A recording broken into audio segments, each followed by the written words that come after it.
Good, good.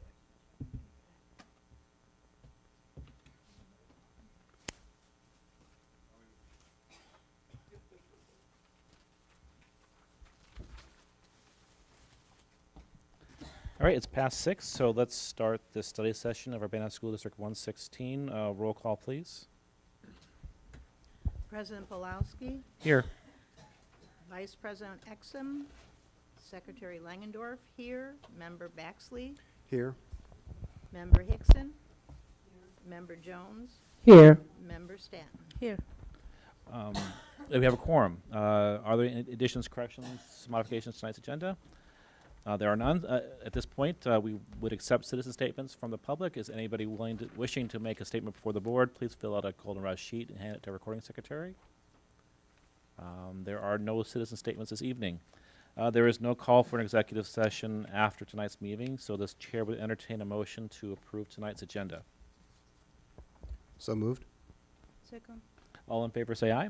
Aye. We have an agenda. First up tonight is our policy review for Press Plus 115.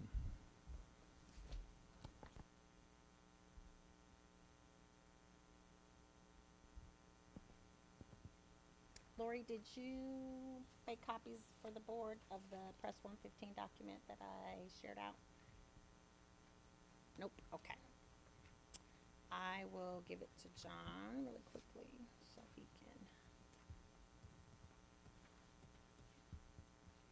can. Mm-hmm.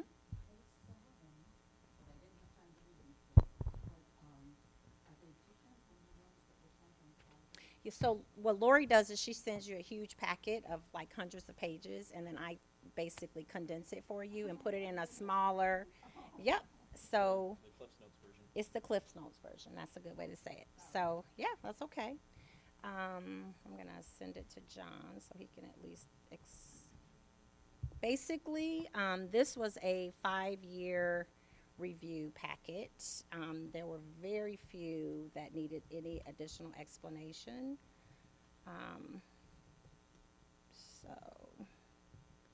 And basically for our new board members, what happens is there is a team of attorneys and legislators and superintendents who make up a board for press. Every 5 years, they take our policies and they look at them for legal references, for if there are any additional legislative changes. Most of the changes that we had today were legal references or footnote changes in case there were any changes in the law within that 5-year period. So for today, I just sent it to John. So basically, I don't even know if we need to project it, but they're all unchanged policies, all legal references and footnotes updated. There were only 2 that I thought I wanted to point out. One was resource conservation 470. There was a little bit of a change to that policy during the 5-year review process. One of the initial changes made in 2020 called for school districts to generate a plan to reduce solid waste generated by the district by 50%. Well, of course, that was right during COVID, so a lot of districts, that was not their high priority. And it also was not economically something that a lot of districts could do. So what they've done in this 4-year review is basically ask districts to establish a goal for reducing solid waste when it is economically and practically feasible to do so. So that's something that Randy and I can talk about. Again, we did not talk about this in July 2020 because it was not something that we were worried about having schools in person and having our children learning in person at that time, but it's definitely something that we can look at and talk about. The other was 480, accounting and audits. Okay. This one included policy, legal references, and footnote updates, basically asking for districts to raise the maximum balance for a revolving fund bank account. So there was a initial press required an annual audit of financial statements. Our auditors are at the district right now. They've been there for the last 2 weeks. So that is a requirement that every district is mandated if they receive federal or state grant funding. So basically, the only change is that according that basically we have to continue to do this regardless of the amount of the award that you receive. So before there was a maximum amount that you had to have in your bank account to have auditors come out. Now the policy was updated to just reflect no matter what amount of award expenditure that you get from a federal or a state grant, you're required to have an annual audit and include those in your financial statement. So those were the only two that had any small policy changes. All of the other ones that were listed were basically either unchanged after 5 years or just included footnotes or legal references. Okay?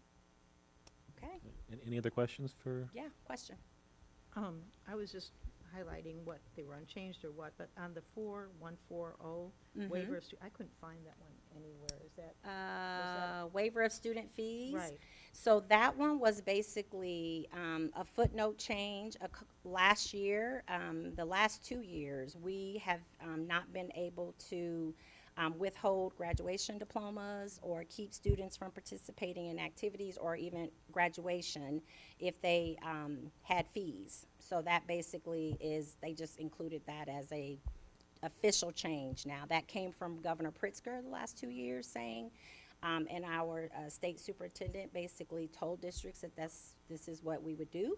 And now they've officially put it in 4140, that it is now officially an update in our press policy that we cannot hold students' school fines against them for activities and school improvement. Was it in that document? That It was should have sent? been I in couldn't the- find it anywhere, so maybe Yeah, it should have another been time there. you can show me Okay. where that is. Thank you. Yeah, I will do that. Any other questions? So we'll be voting on this at our next meeting? At the next meeting. I assume, so if you have any questions between now and then, to bring them to administration. But About press 115. Yeah. Okay. And is it about, and so my question is Yeah. about the long one that was sent on Friday. Can I? Sure. If it was part of that packet, absolutely. hey, you can ask them now, or if you like. I can wait. Yeah, you can ask now. It's okay. This is the time to ask I mean, questions. so Yeah. Well, I had a question about the grievance, and I wrote it down. So the uniform grievance procedure. Purposes, can the uniform grievance procedure be used?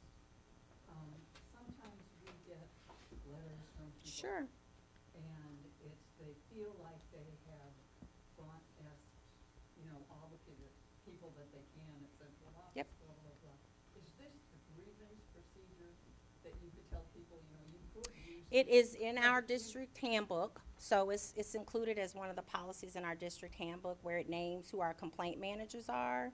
So we're required to have that passed out during registration every year. So if you register online, you have to download it. If you register in person, you get a paper copy. But yeah, anybody can come in. Angie Franklin is one of our grievance procedure people, and Laura Taylor is the other person this year. And that was my other question. Yep. It said if possible to have a female and a male. Sure. And we had two Women this year, yes. women. And I was also wondering about concerns from LGBTQ Sure. people and how that gets handled, or if somebody is not comfortable. Sure. So we have had years where we have been able to have a person who identified as she, her, or he, him. This year we don't have that. Todd Taylor was our last male that we were able to have in that role. So since Todd retired, we have since just had people who identify as women. Now, we do have a process, so as part of Title IX, which you guys will hear a lot about in Press 116, none of the Title IX changes were included in this one because the next one is going to be a really big one. But Angie is also our Title IX officer too, so.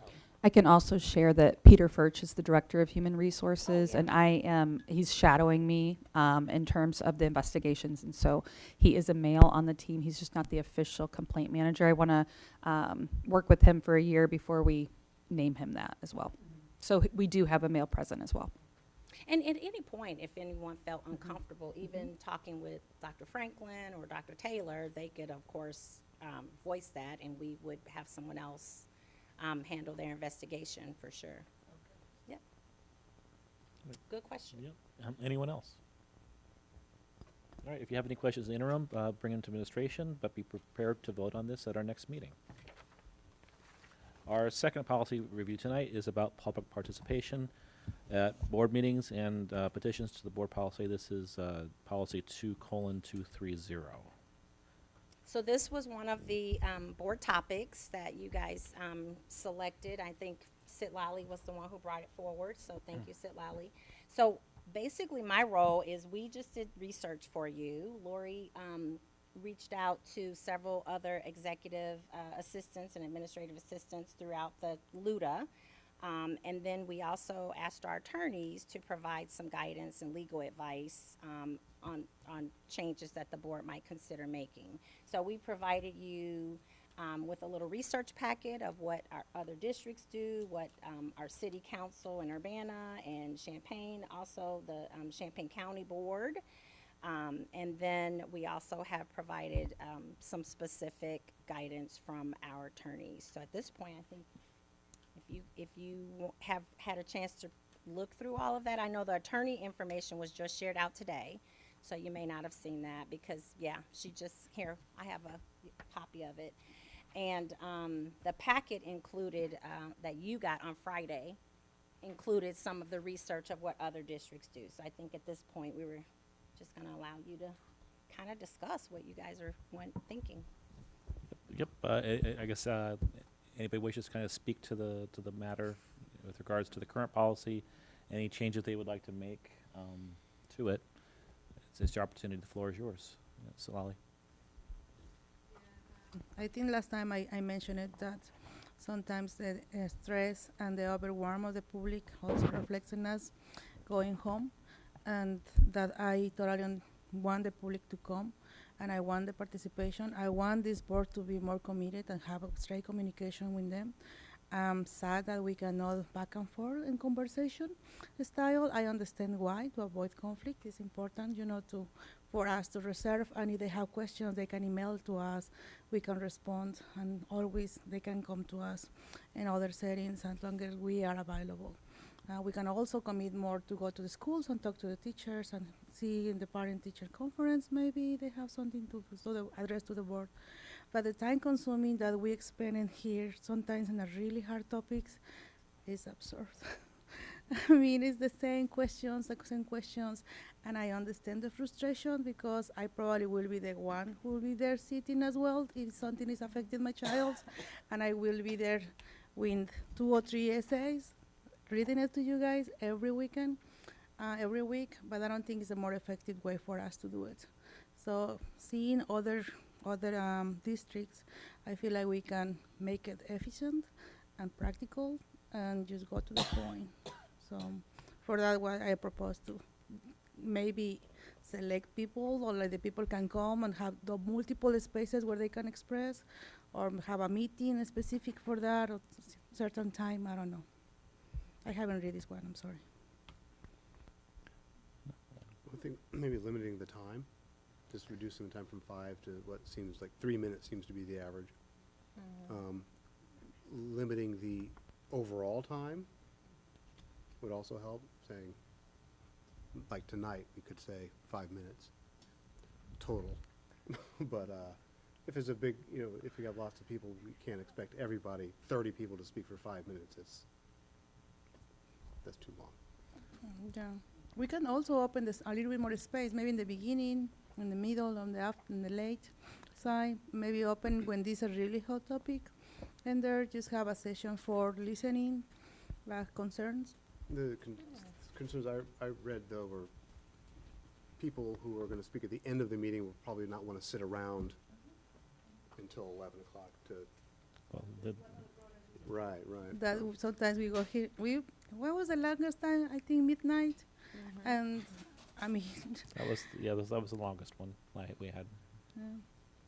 30 Um, plus. Especially since we are going to start, or starting the meeting at 6 o'clock, and we did make that choice so that families could get home and have a, you know, a good bedtime for their kids, practical one, and have dinner. You know, I think that was one of the reasons. I think what works best, and I've seen it here, you know, whenever there's just either a minor question or a major concern, if somebody has a question and they could give it to us beforehand, that gives us time to talk to administrator or to somebody in the district. And it's very, very possible, and it's happened many, many times, majority of times, that it's addressed. The answers to the questions are addressed during their meeting, either by a conversation, a presentation, a PowerPoint presentation. And if they're not, I think we follow up and might ask those questions as well if we're not satisfied with the results. So we can get back to the parent or the citizen who has those questions so that they can get their answers. If it's a concern, we can find the person to talk to. So I would be in favor. It wasn't not the majority. It was overwhelmingly everybody that said they had 3 minutes. So I think that that's a good thing to have. So. And we can always adjust it on a Yeah. case-by-case basis, I would assume. Or The president. president, yeah. So the board policy says 5 minutes. We modified the board policy to allow for an extra 5 minutes in case there's a Accommodation. translation service that needs to be done. But we've also, in practice, had accommodations for people with special needs as well. But one thing I would like to see is when we have people coming with information that is not totally real or is misinformed, I would like to have that opportunity to have check the facts, because a lot of the things I heard was like, okay, I know that's not right, and it opens the door for the next person to keep talking about the same, the misinformation. I agree with you that misinformation is a problem, but then you run into the separate issue of who's the arbiter of truth, right? So, at what point are you impinging on the free speech rights of people when they're coming up for public comment by basically saying we need to preview what you're going to say, and it looks like censoring? Yeah, it's not really like limited freedom of speech. It's just check the facts. And I think like right now in this environment, it's very important for us to really check our facts. And this information goes public on YouTube, and more people listening. And if that get only that idea from the misinformation, it creates a chaos like we saw. I have a lot of parents coming to me saying, oh, you guys are just segregating the kids because all the Latino kids are going to go. And like, okay, that was a misinformation. Let me give the information. But because it's come repeatedly and repeatedly, no matter how many times I say the truth, the general information is that we segregate the kids. And even now, I still people saying, like, why did you do that? I'm like, okay, let me explain you again. But it's easy to go back to the YouTube videos and just listen somebody say it. So I feel like if we have like a fact checks, even in the moment, that will be easier for other people to don't come with the same topic. We try to do that, I think, as admin. Like if we hear something that we know was just not true, sometimes we send you an email afterwards. People are usually pretty good about sometimes if there are things that are put on Facebook or put in social media spaces that are just, we know are not true. I try to say, hey, this was shared, but this is, just to give you the information as board members. So. Peggy Patton was a master at, she took notes of all people's citizen statements. She was Yes. she was sitting here religiously taking citizen statements, and then she would do two things. When it came then, when we're debating about an issue that was spoken about in public comment, what she would do is she would highlight, people who brought up interesting, good, and relevant points, but she would also call out public comment who were incorrect with their facts. So it can be incumbent upon us to make those call-outs either during our debate or during board reports at the end. I would be extremely hesitant to do any sort of filtering on what people say in public comment. We shouldn't be. To, like in the end in our public comment, to say, by the way, I heard this and this and this and that, and I want the administrator to say what is going on, you know, what is the version, not the official version of this misunderstanding. Sure, but I think the point to do that would be during debate on the topic, as opposed to. Yeah, right. Because then you risk getting into a fight Right. with the person who's giving the public comment. Yeah. in a It's debate a or board fine report. line. Yeah, I think during our discussion or during board report would be the time to do that. I mean, I think part of the reason we've seen long public comment sections, we've seen them. I've seen them. I think the most we've ever had was like 3.5 hours at one point.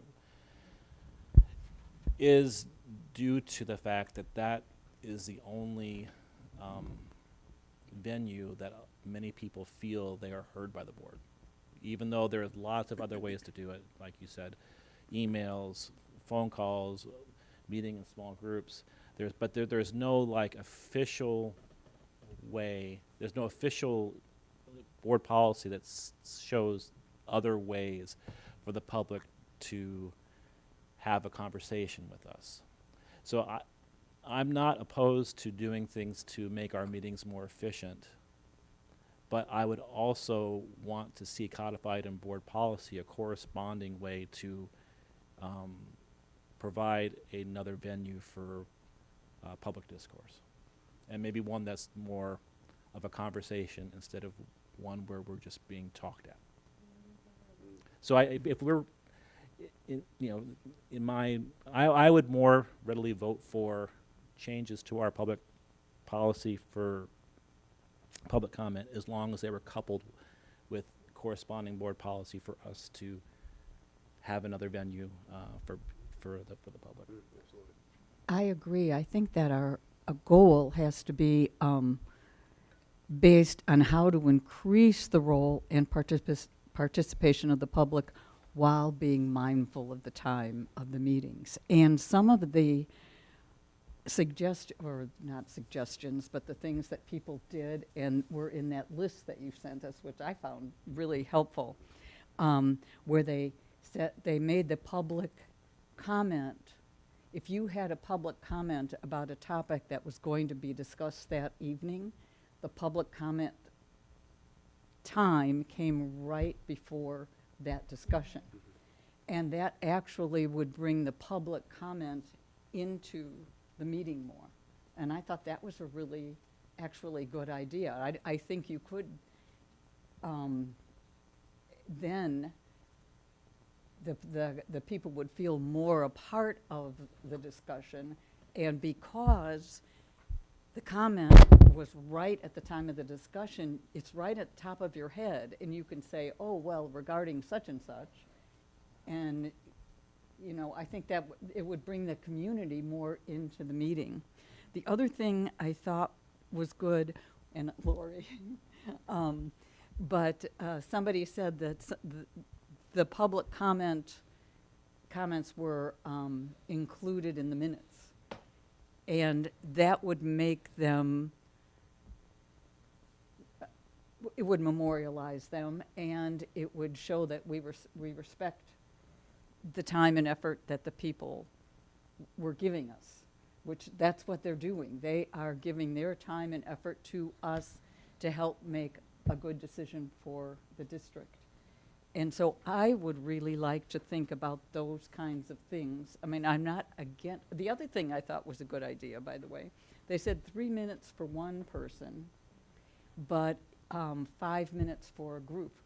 That actually, if we had allowed that, if we just said, okay, 3 minutes for one person, but if you're 3 people together, you could have, it'd be 7 minutes. You know what I mean? Because we didn't kind of allow group discussions to be, I'm just saying there might be different ways that we could be efficient, Yeah. but also bring the community more into the, yeah, make them more engaged. We've informally allowed groups of people to piggyback their times together. But,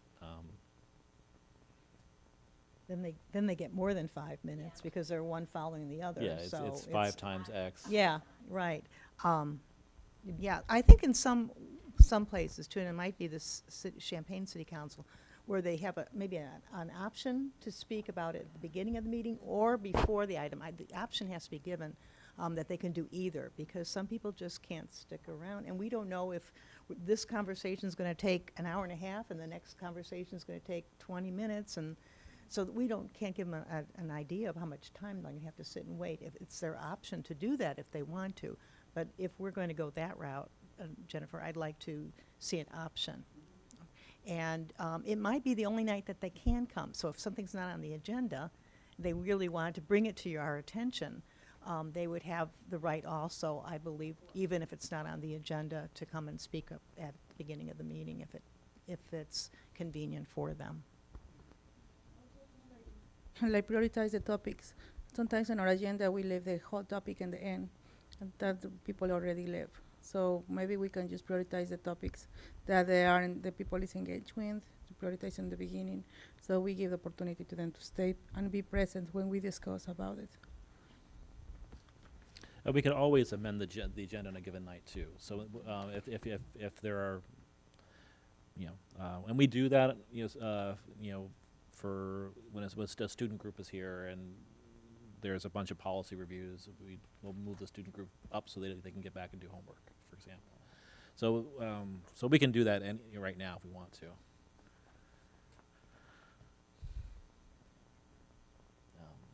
So I guess.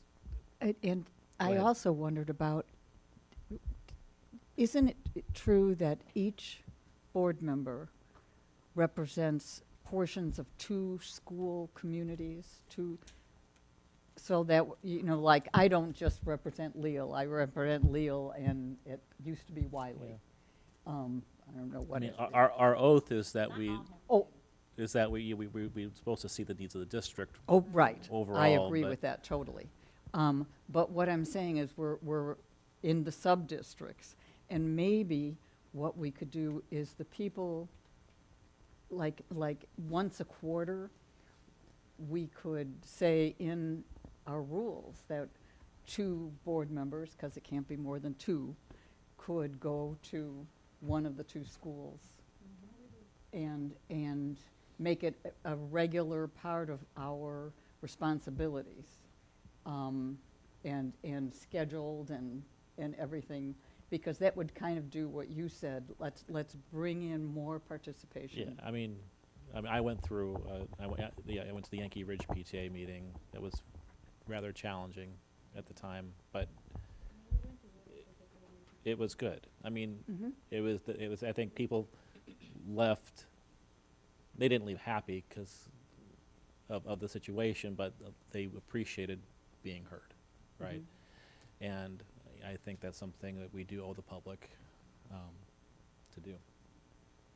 That's also, we can do that on a one-to-one basis. I've had meetings at schools, I've had meetings at the libraries, at coffee shops. So if there is a parent that reaches out or a resident that reaches out, I mean, one-to-one conversations are really great because you really get to know what their particular situation is, and they might not be bold enough to say that in front of a group. So I would also like to continue that.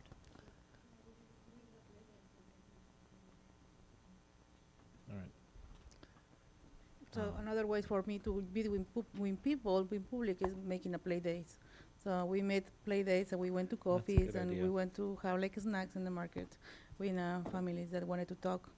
And it was just like in a friendly environment, and I have my notes, and I came back to the board and sent it. Okay.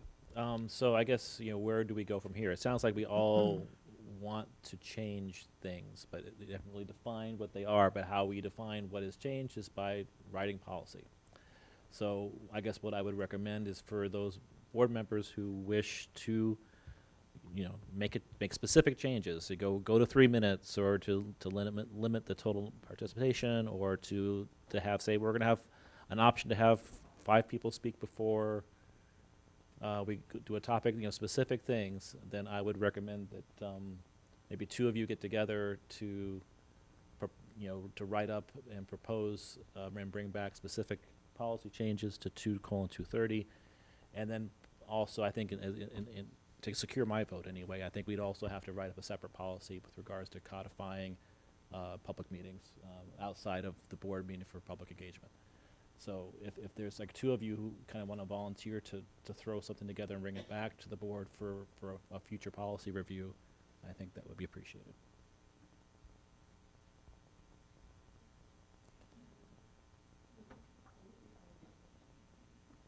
Okay, Sherry, okay. that's awesome. With input from everybody else. Sure. I mean, but you gotta be careful, right? If we're gonna discuss it, it needs to be here. But you can certainly reach out to people one-on-one. Yeah. One of you reach out to the rest of us, individually, and be mindful of OMA.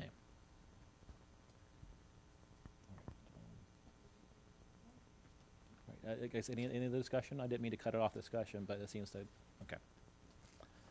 Thank you. Moving on, student ambassador report.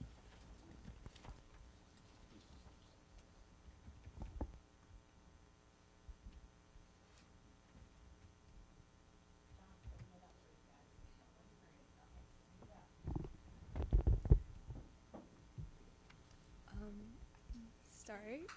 So, I mean, these are basically what we're going to be going over. Is your mic on? I Okay. think so, I hope. Yeah, you can go to the next slide. So I know the student parking lot has been brought up many times before, and I have talked to Mr. Guzman and Dr. Ivory Tatum this week. Main thing, a lot of things that have been happening, or not necessarily happening, but occurring in our student parking lot is that teachers are continuing to park in our parking lot, and we only have limited space. We only have 50 spaces available to students currently, and many teachers, even with their teacher pass to park into this teacher lot, are continuing to park in our lot, which has caused a lot of trouble because many students either then have to park in the street, or it takes away the limited space that we have currently. And they are not receiving any warnings that at least I know of or can see, because I know students who park in there that don't have their parking pass or something like that, they do receive like a warning on their windshield, but teachers are not receiving any warning whatsoever that I know of currently. I don't know if it's an email being sent out or just being talked to directly, but up to now, it's not been very successful because teachers are continuing to park there. Even after it's been said in the announcements every morning, it's being sent out in emails and stuff, but teachers are not really listening to our concerns about that. Our parking lot is very small, like I mentioned before, which has caused already this year a couple of incidents, not necessarily big incidents, luckily, and hopefully it can stay like that, of no one being hurt or anything like that, but there are cars that are being bumped into. I know my car has been scratched because of our parking lot being so tight. It's not enough room for students to park. Well, it is enough room, but it's very tight for students to park in there, which kind of leads me into that many students are now learning how to drive currently. So that can be a very big thing, which then driving turns into parking, which it's a difficult thing when you're first learning. And with our parking lot being so small and tight, it is very difficult for students to aim it correctly or just able to fit their cars, depending whatever size they are, into the parking lot, which then either damages cars, or a lot of people are rushing to leave during our lunch hours and stuff, which then causes students not to pay attention, and new drivers can get nervous behind the wheel or anything like that, which then can cause small incidents, which I have witnessed before already this year that have happened. But like I said before, luckily it hasn't been anything horrible, like nothing very big that has been like too much of a concern. Also, a lot of students have mentioned to me that there's not enough parking passes. At the first, second day of school, they were already all sold out, because I know they sell them over the summer, but I wasn't informed that they were sold over the summer, so I don't know if it's like being known, but it's also unfair to students who are either traveling or not known, such as I was not informed that there was parking passes being sold over the summer, which then leaves them to be not have a parking pass and then have to park in the street, which also leads me to the point of students are still receiving their license like continuously. It's not all we all receive it on the same day or something like that. So it is unfair to those students who are just now receiving their license to not be able to have the opportunity to get a parking pass because they received their license later than the students. And I understand first come, first serve, but there are such limited spaces that those students are left without the opportunity to get that parking pass. Yeah, that's all I have for that. Thank you.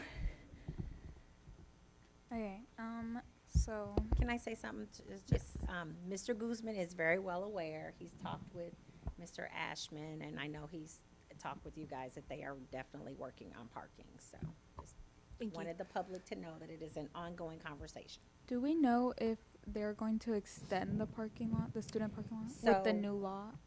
We're not gonna extend the parking lot, cause all of that costs money, right? We just added on and added the gravel spots, was that 2 years ago? 2 years ago. We used some of our grant funds and were able to do that. So when my kids were here, they parked on the street. There was hardly any student parking, so we've expanded it in the last 3 or 4 years, way more than what we had before.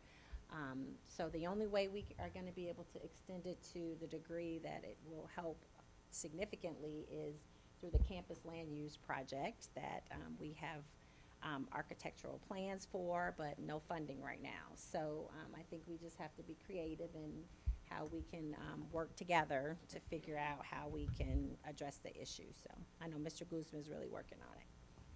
Is there any, I would think that there are many people who can walk to the school pretty easily, and yet many of them like to drive. I can tell you that my son they had one free parking spot and the senior could get it, and he won it, and he wanted me to let him drive to school, and he could see the front door of the high school from my house. And obviously, I said, I'm not letting you park my car in a student parking lot. But there were many of my neighbors who say, oh, but the kid really wants to drive to school. And I'm wondering, is there any effort to saying, people within a certain radius of the school don't really need that parking spot? I mean, I'm just saying that we might think about that. Yeah, we've never done that. So it has been kind of what Valentina said, first come, first serve. It has also in the past been a privilege for the seniors. When you become a senior, that is one of the benefits of being a senior, and underclassmen kind of wait their turn to become a senior to get that first come, first serve opportunity at a parking pass. But yeah, we can put that out to Mr. Guzman, but it's not something that we've done in the past. There are people who walk, and we have bike racks everywhere, so there are quite a few people who ride their bikes. I also know that there are different family circumstances too. As a family might have two different houses, a mother living one place and a father living another place.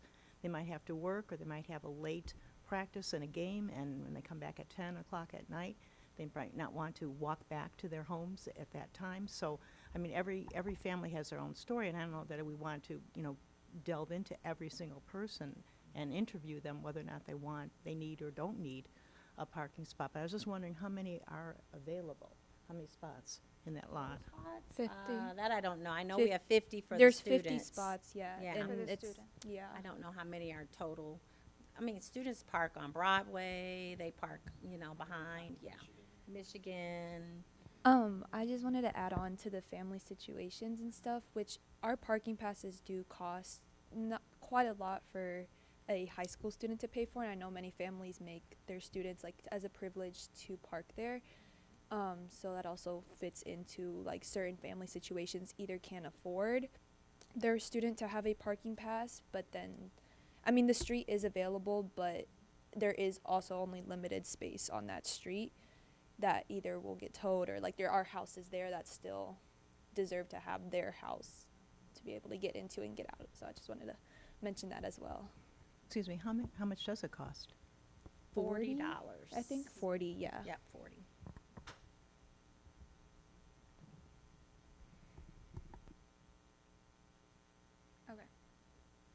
Okay, so mine presentation is about the foreign language department in the high school and the middle school. So I know when I was taking French that the numbers were dwindling.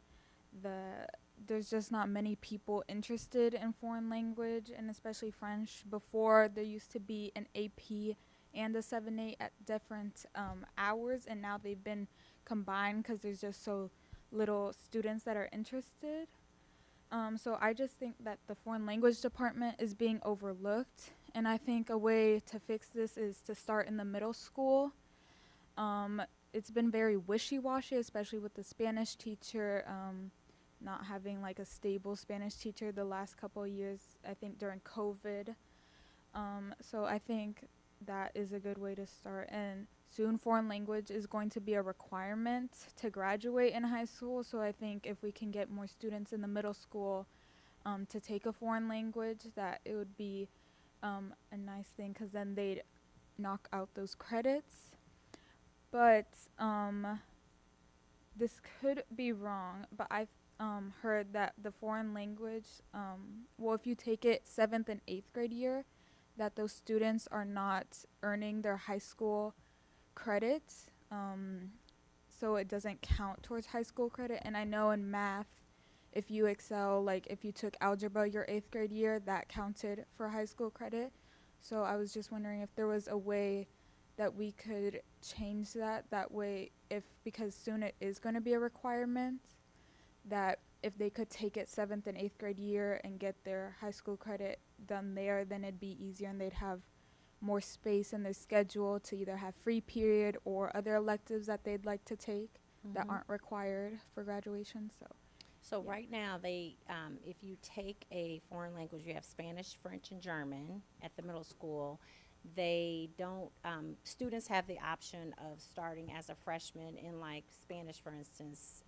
If they take 7th and 8th grade, they can start in Spanish 3, and they don't have to take Spanish 1 and 2 because the 7th and 8th grade years kind of count for that. And so it isn't technically credit, it's you're starting at the next level up. Some students choose to go back and just start at Spanish 1 because they maybe didn't learn as much at the middle school level, and they're afraid if I go straight to Spanish 3, I'm gonna, not have I'm not gonna be as fluent, or I won't have as much information since the middle school curriculum is a little different. But you're right, I think part of the issue has been we haven't had stable teachers. So it's been, that is one of those hard areas to fill, even at the high school. When we lose a person in the language department, it's really hard to find replacements, so. All right, so like I mentioned earlier, if you took algebra in 8th grade, which is technically a high school class, did that count for high school credit? They don't they start in geometry, so they don't have to take it again in high school. They kind of have already taken it. If they pass it, you have to get a passing grade in order to be able to skip to go to geometry. Same thing for Spanish 3. If you didn't get a certain grade, then you kind of have to start at Spanish 1 again, so. I could be wrong, because this is a long time ago. My kids are in their 50s. But I thought that 6th grade, no, but 7th and 8th grade counted as 1 year of Spanish, and therefore, if you were going into something that, and particularly my daughter, when she went to school, 9th grade was in the middle school, but that if you needed 4 years of Spanish or French or German, that 7th and 8th grade It still year does. counted as one of the years, but what you're saying is they don't get it's not a credit hour towards graduation, because it is credit towards 4 years of It's- Spanish to go into college. Yes. Because if you go to a liberal arts college, you do have to have 4 years of a language. So it does count that you've had Spanish 1 and 2, but it isn't counted as a high school credit, 'cause you then get to go straight to Spanish 3. And, I think this is a really good point, because when I worked at King and we did the foreign language program, if kids took a foreign language, some of them got really pretty good, they couldn't go ahead of themselves once they got to our middle school and high school. But if they went to uni, which we had some kids from King go to uni, they could skip a year or two. We had kids skip a year or two of Spanish and start at the later. And so I really think, that's something that could be looked at if we have, I think that would be a good thing to do. To allow students to skip. So we have the Well, Syllabi Literacy Program. not- Yeah.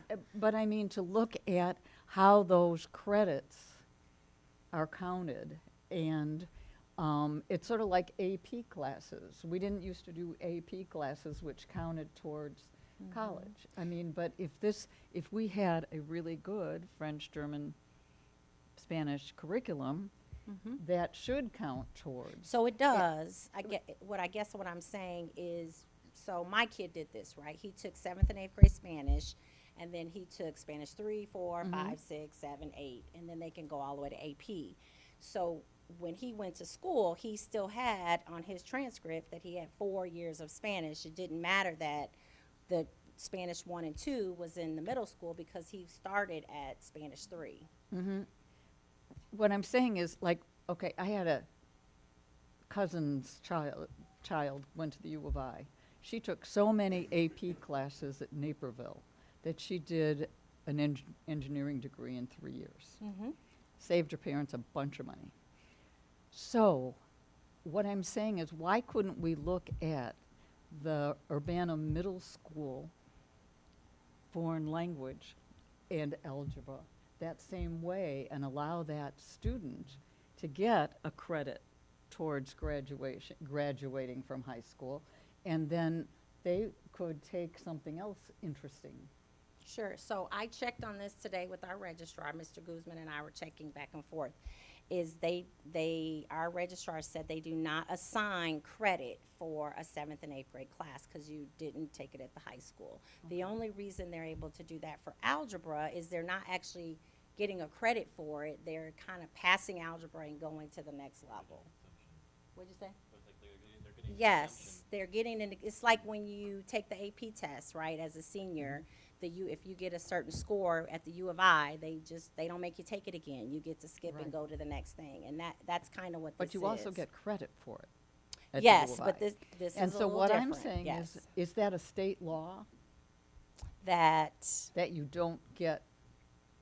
Well, the curriculum is not the same, right? So our 7th and 8th grade teachers aren't teaching exactly what the students get at the high school for Spanish okay. 1 and 2. Okay. Yeah. Well, why don't we? We can talk about, I'll talk to our foreign language, actually they call it world languages now. I'll talk to the department chair at world language now.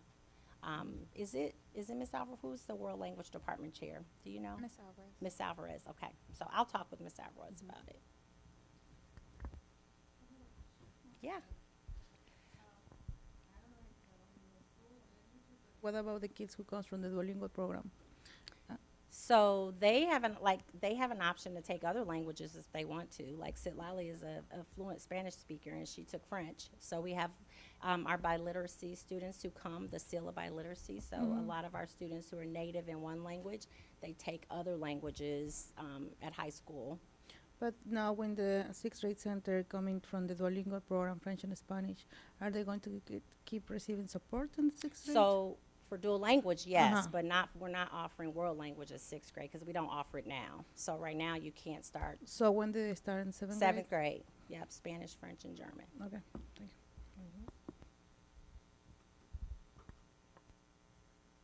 Okay. Yeah, so sorry for interrupting you, but you've prompted some really great discussion.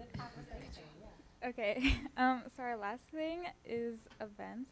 So the UHS and UMS open houses. So both schools had successful open houses. I heard really good things. I was there representing student council, and many students were there enjoying the cookies and getting to see the other clubs that UHS offers.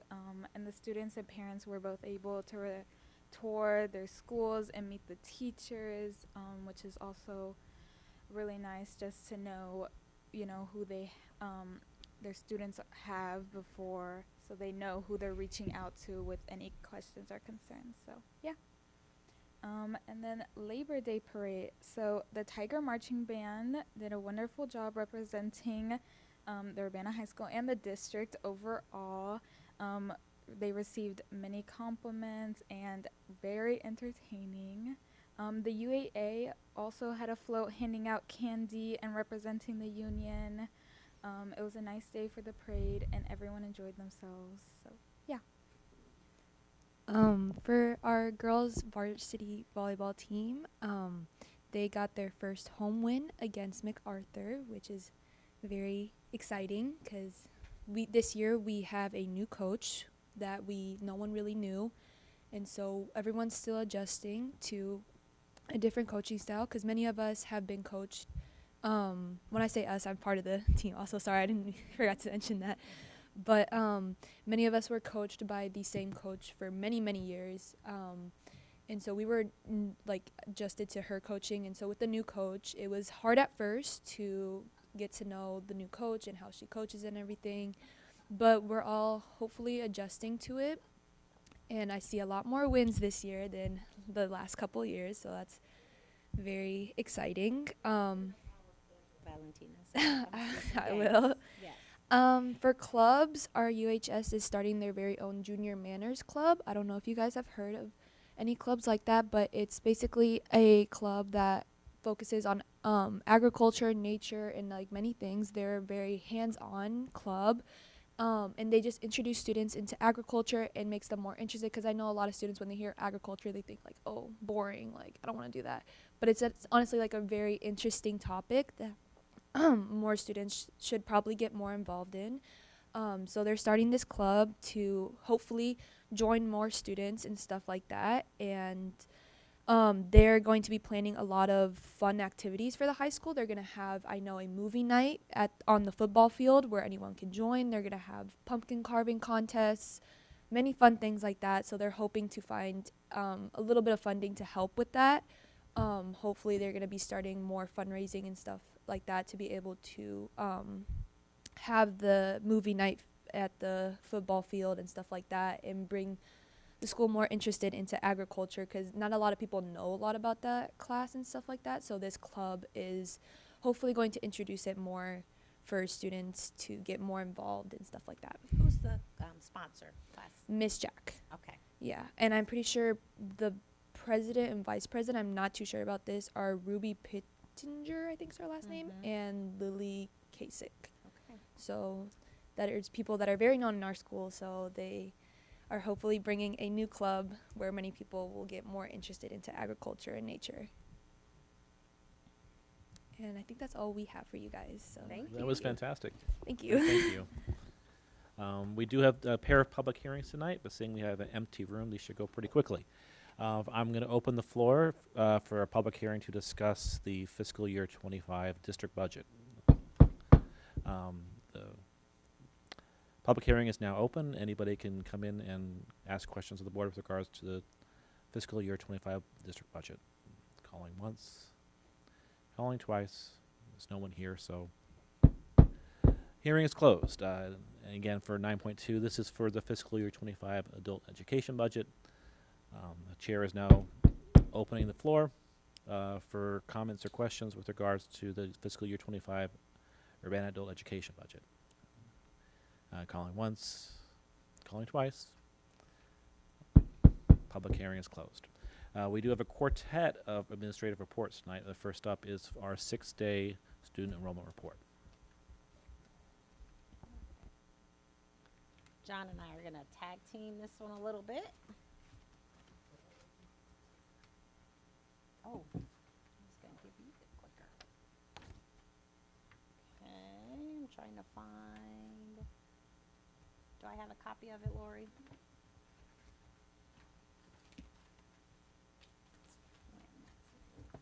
Well, I will just use the clicker.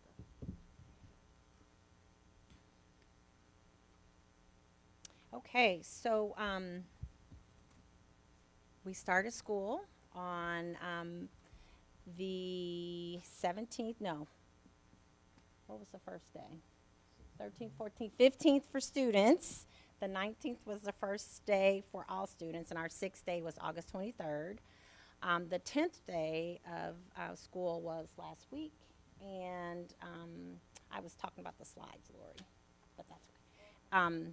The 10th day of school was last Wednesday, and we will come back again in October and talk about the fall housing report, which is the information that all of our grants, most of our grants, their funding is based on our end of the month semester data, end of the month of September data for fall housing. Okay.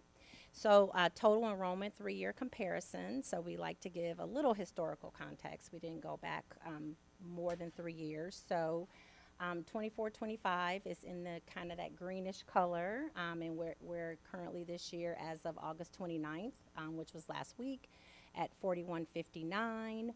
In 2022, that number was at 4379. I don't know if you remember, but in 21-22 we had a really steep decline because that was the year that we were remote, and so a lot of families found other options for schooling, and so our numbers jumped back up in 22-23 when a lot of those folks came back. And then last year, we were at 4369 and currently at 4159. And we're going to talk a little bit about that difference and where some of those families have gone.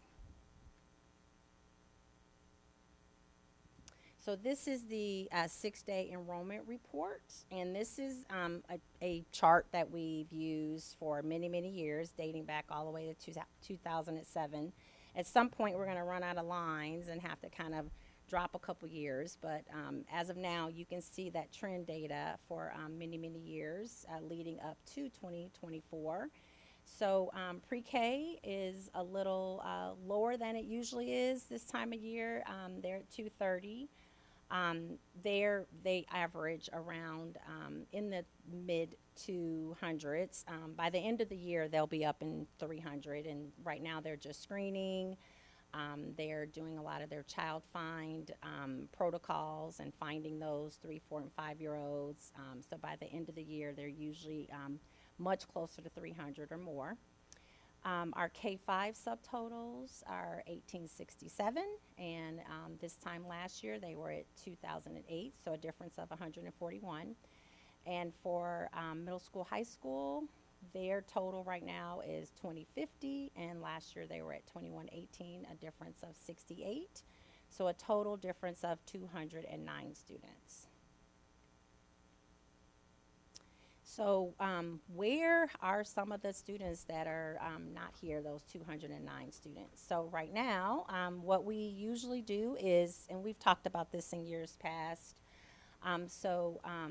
for our newer board members, when we have students that don't show up, so right now our secretaries, principals, a lot of our folks involved in the schools that work with attendance, our student engagement advocates, social workers, people have been doing home visits, sending out mailings, making phone calls to do everything that they can to find out a student or a family that hasn't shown up, where they might be.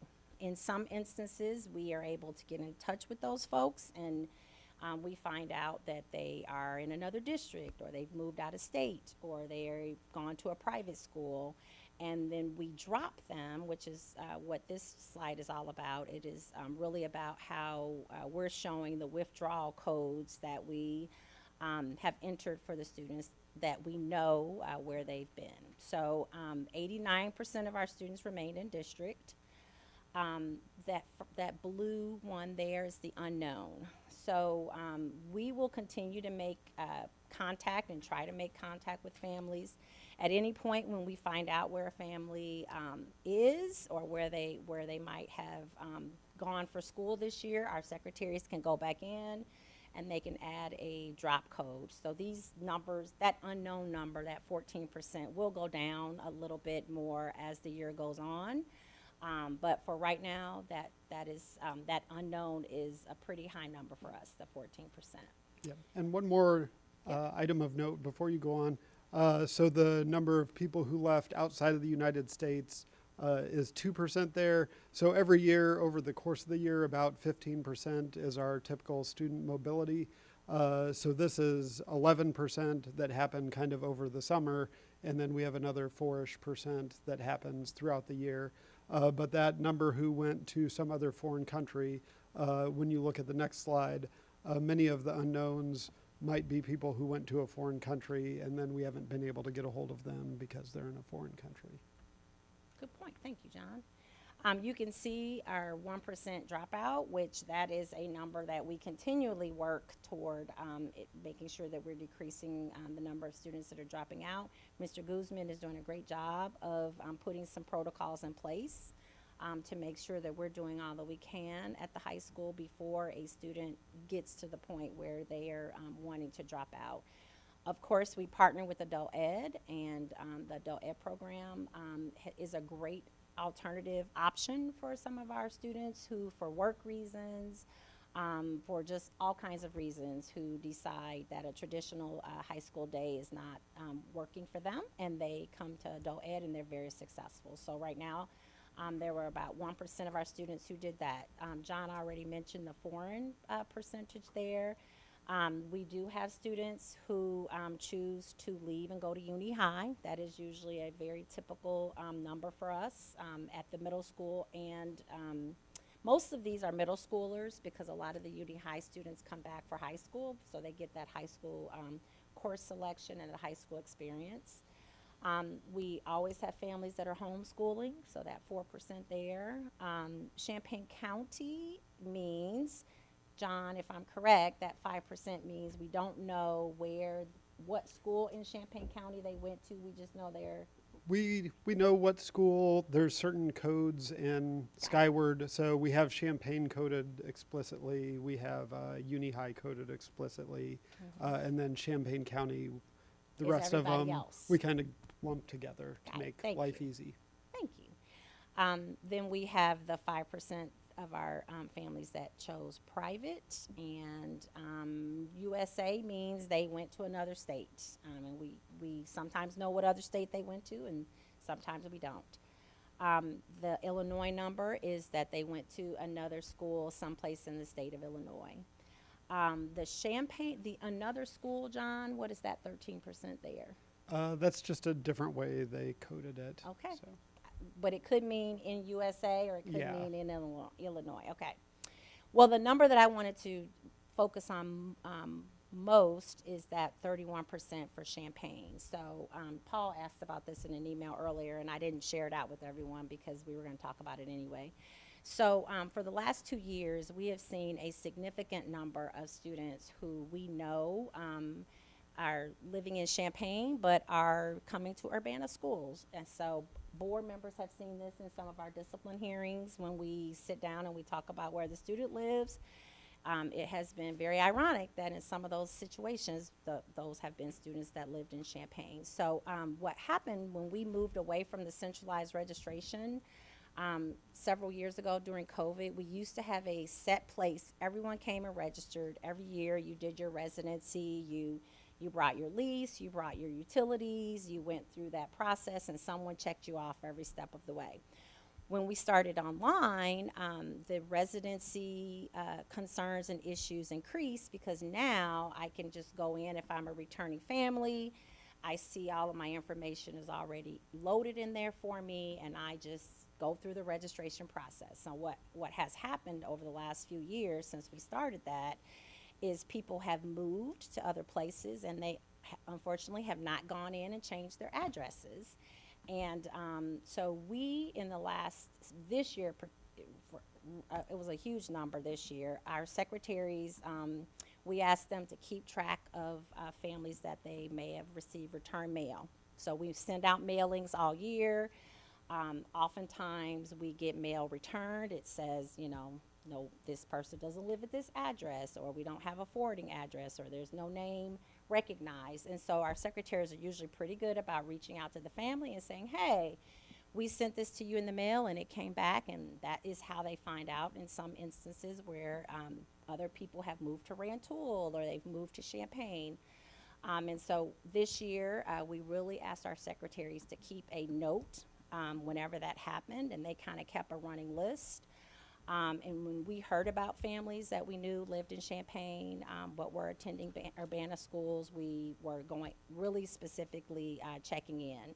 So that 30% is because we basically locked down online registration this year, and if you had a Champaign address and we received return mail for you, you were not able to go through the online registration process without coming in and verifying your address. So we haven't done that since we started online. We've allowed people to just, honest folks have gone in and changed their information, and other people have kept their information the same, and it's just carried over from year to year. So this year, we closed the process, and we required families who we thought maybe didn't live in Urbana anymore to come in and show us whether they did or not.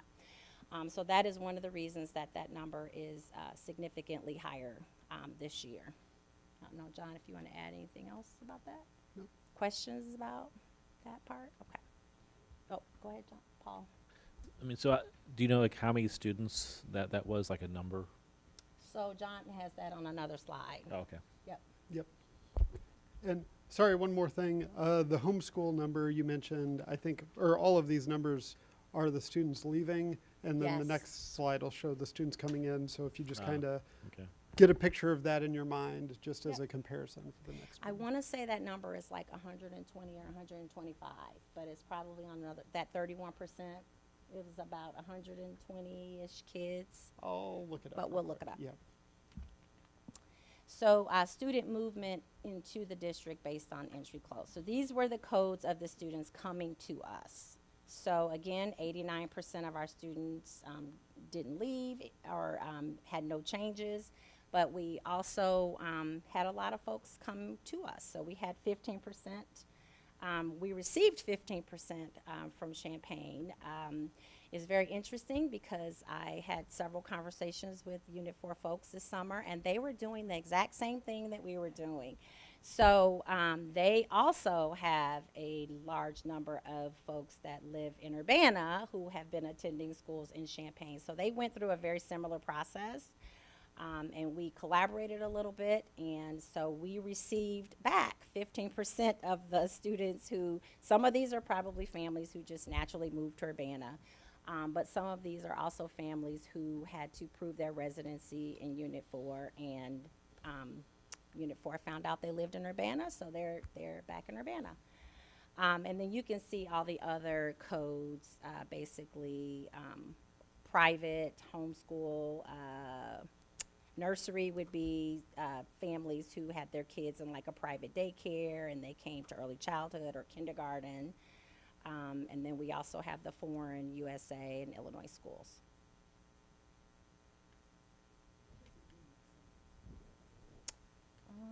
Let me go back. Okay, I thought I was going backwards. It was just going forward. Oh, the backwards is the bottom button. Oh, thanks, John.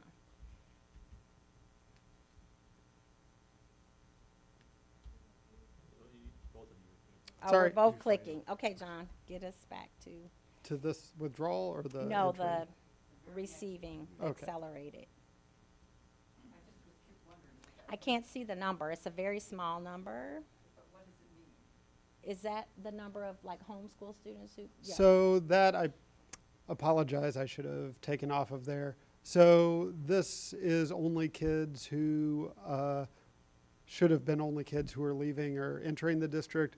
There's also codes for students who are retained who they go up, they go to the same grade again, and then there's promoted, and then there's accelerated, which is basically they skipped a grade. So I apologize, I should have gotten that out of there. I think it was 1 or 2 students. And Paul, to answer your question, each percent is about 4.4 students, if that gets you in the ballpark. What's no previous school? That could be incoming new kindergartners who kindergarten, didn't have or it could be students coming from a different country who didn't have a previous school.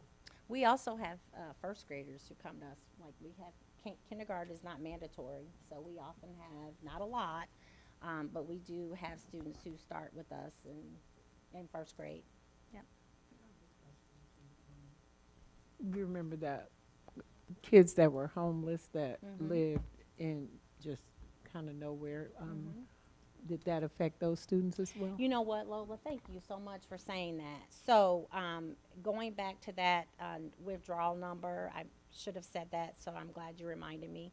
So, any families that would have been part of that 31% for Champaign or even Rantoul, if they are McKinney-Vento and they fall under the McKinney-Vento laws and are considered homeless, if Urbana was their last school of origin, they 100% were able to come back to us. Oftentimes, we give families the option. So this year, we had a few families who were homeless, staying in a hotel in Champaign, who chose to go to school in Champaign because it was easier, closer.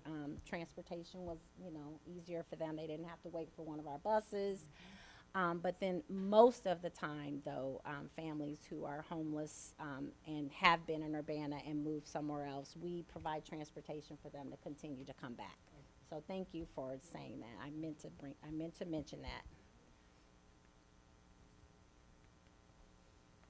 So this, John's going to talk about the student movement within district. I think we had maybe Paul and Sherry asked about this. So this is the slide about intra-district entry.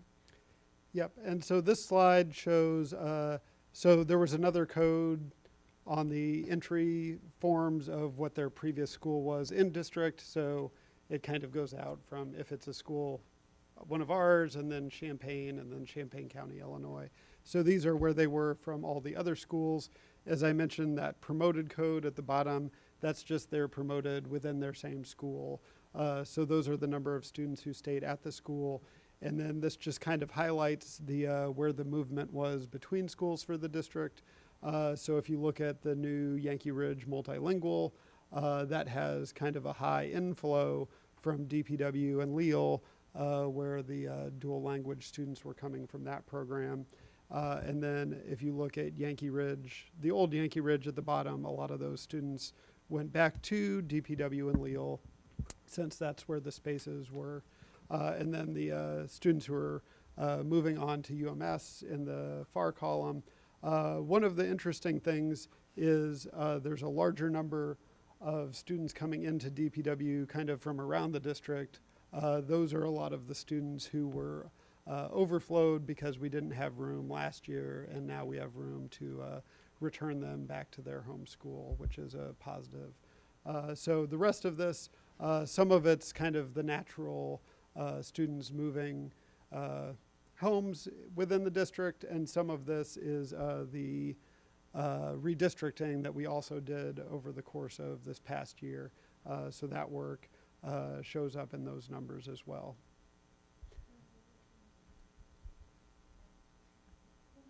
A little bit more why Keene, I think, only has 273 kids. Is that correct?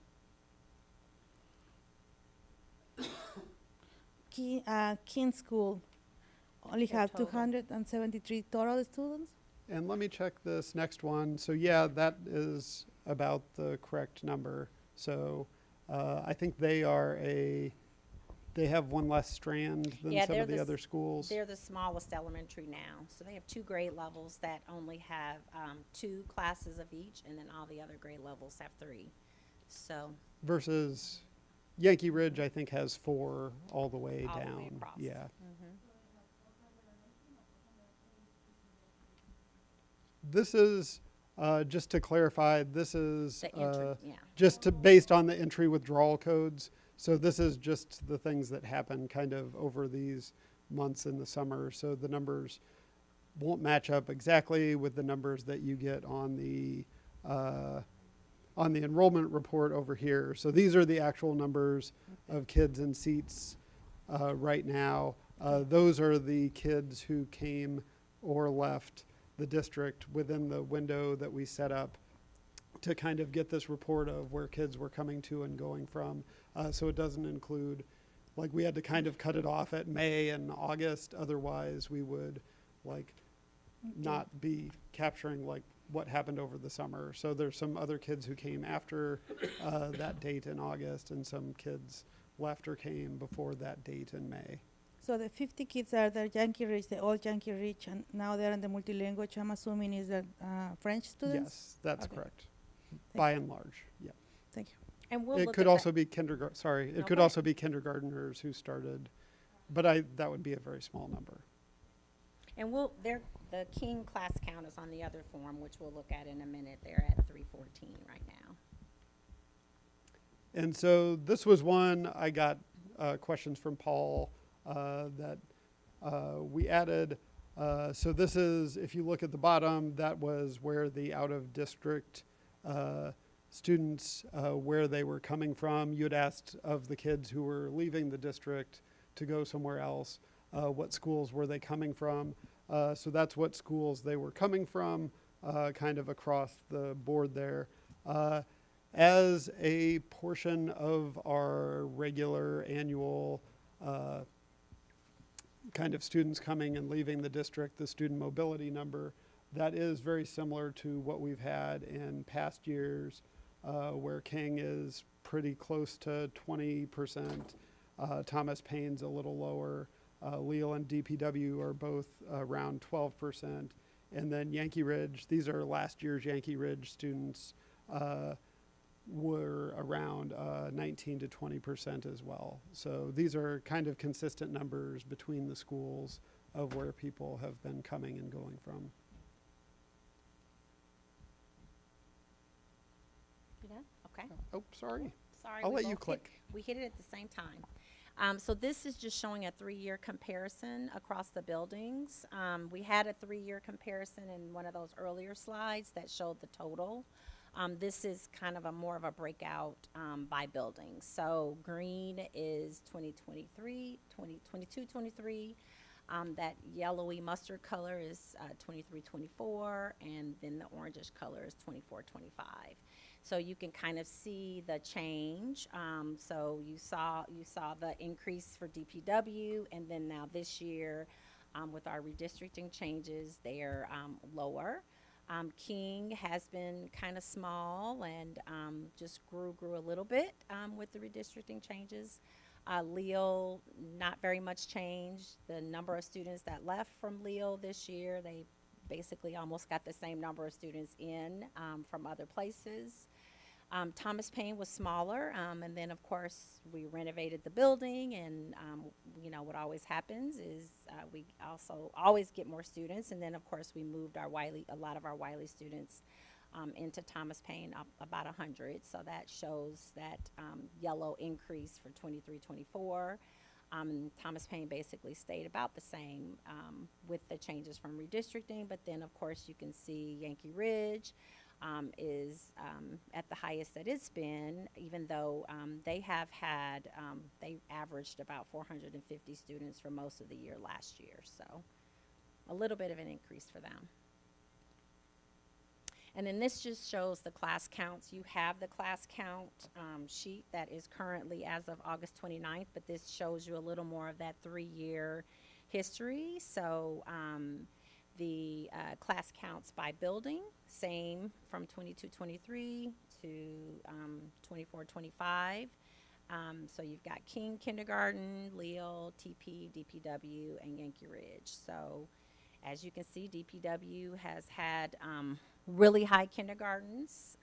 Their numbers are a little lower than they have been, but kindergarten is always a really big year for them. So And then Yankee Ridge, of course, with the dual language program, their kindergarten classes are bigger than they have been in quite some time. And when I say bigger, I mean more kids in kindergarten, not the number of kids in the classes. First grade class counts. I don't think I need to go through all of them. Second grade, just so you can kind of see the trend. Third grade is a big grade level for us across the board. I don't know why, but we have a lot of third graders this year. Fourth grade and fifth grade. So the class count, this is way too small for you to see, but you have a paper copy in front of you. So I know there was a lot of conversation this last year with redistricting to make sure that we were not going to be first, you know, when we closed Wiley. We wanted to make sure that we weren't capping our classes and, you know, stressing classrooms with a significant number of students. And also, as part of the redistricting process, we definitely did not want to be putting our classes at the class size adjustment maxes. So as you can see, as I mentioned, third grade is the biggest grade level right now at King, at Leo, at Thomas Paine. But basically, throughout the district, most of the class sizes are pretty manageable and well below our class size adjustments numbers across the district. Could you please repeat what that number is again? It's different for every grade level. So for kindergarten, the class size adjustment is 23. For first grade, I believe it's 25. You're testing my memory. For second grade, is 27, 28. John's got it. He will. So I don't have to say by memory. It gets higher as you go. So by fourth and fifth grade, it is like 30.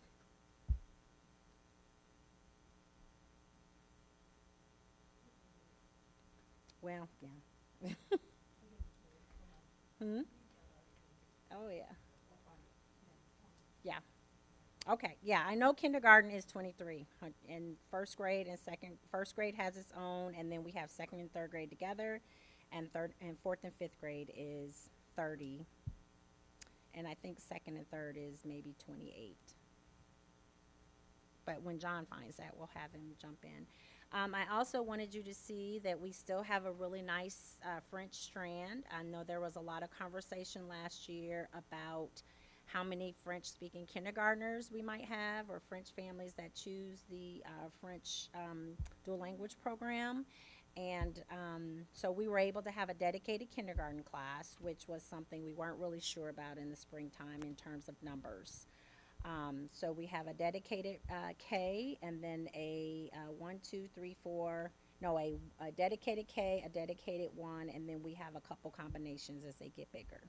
So there are 4 classes that we were able to maintain, and that's what we had last year. So if we're able to keep 4, that would be great. And we like being able to have kindergarten not be a combination and they be by themselves. Did you find it, John? I did. Awesome. Sorry, I had closed all the windows where I had all that stuff.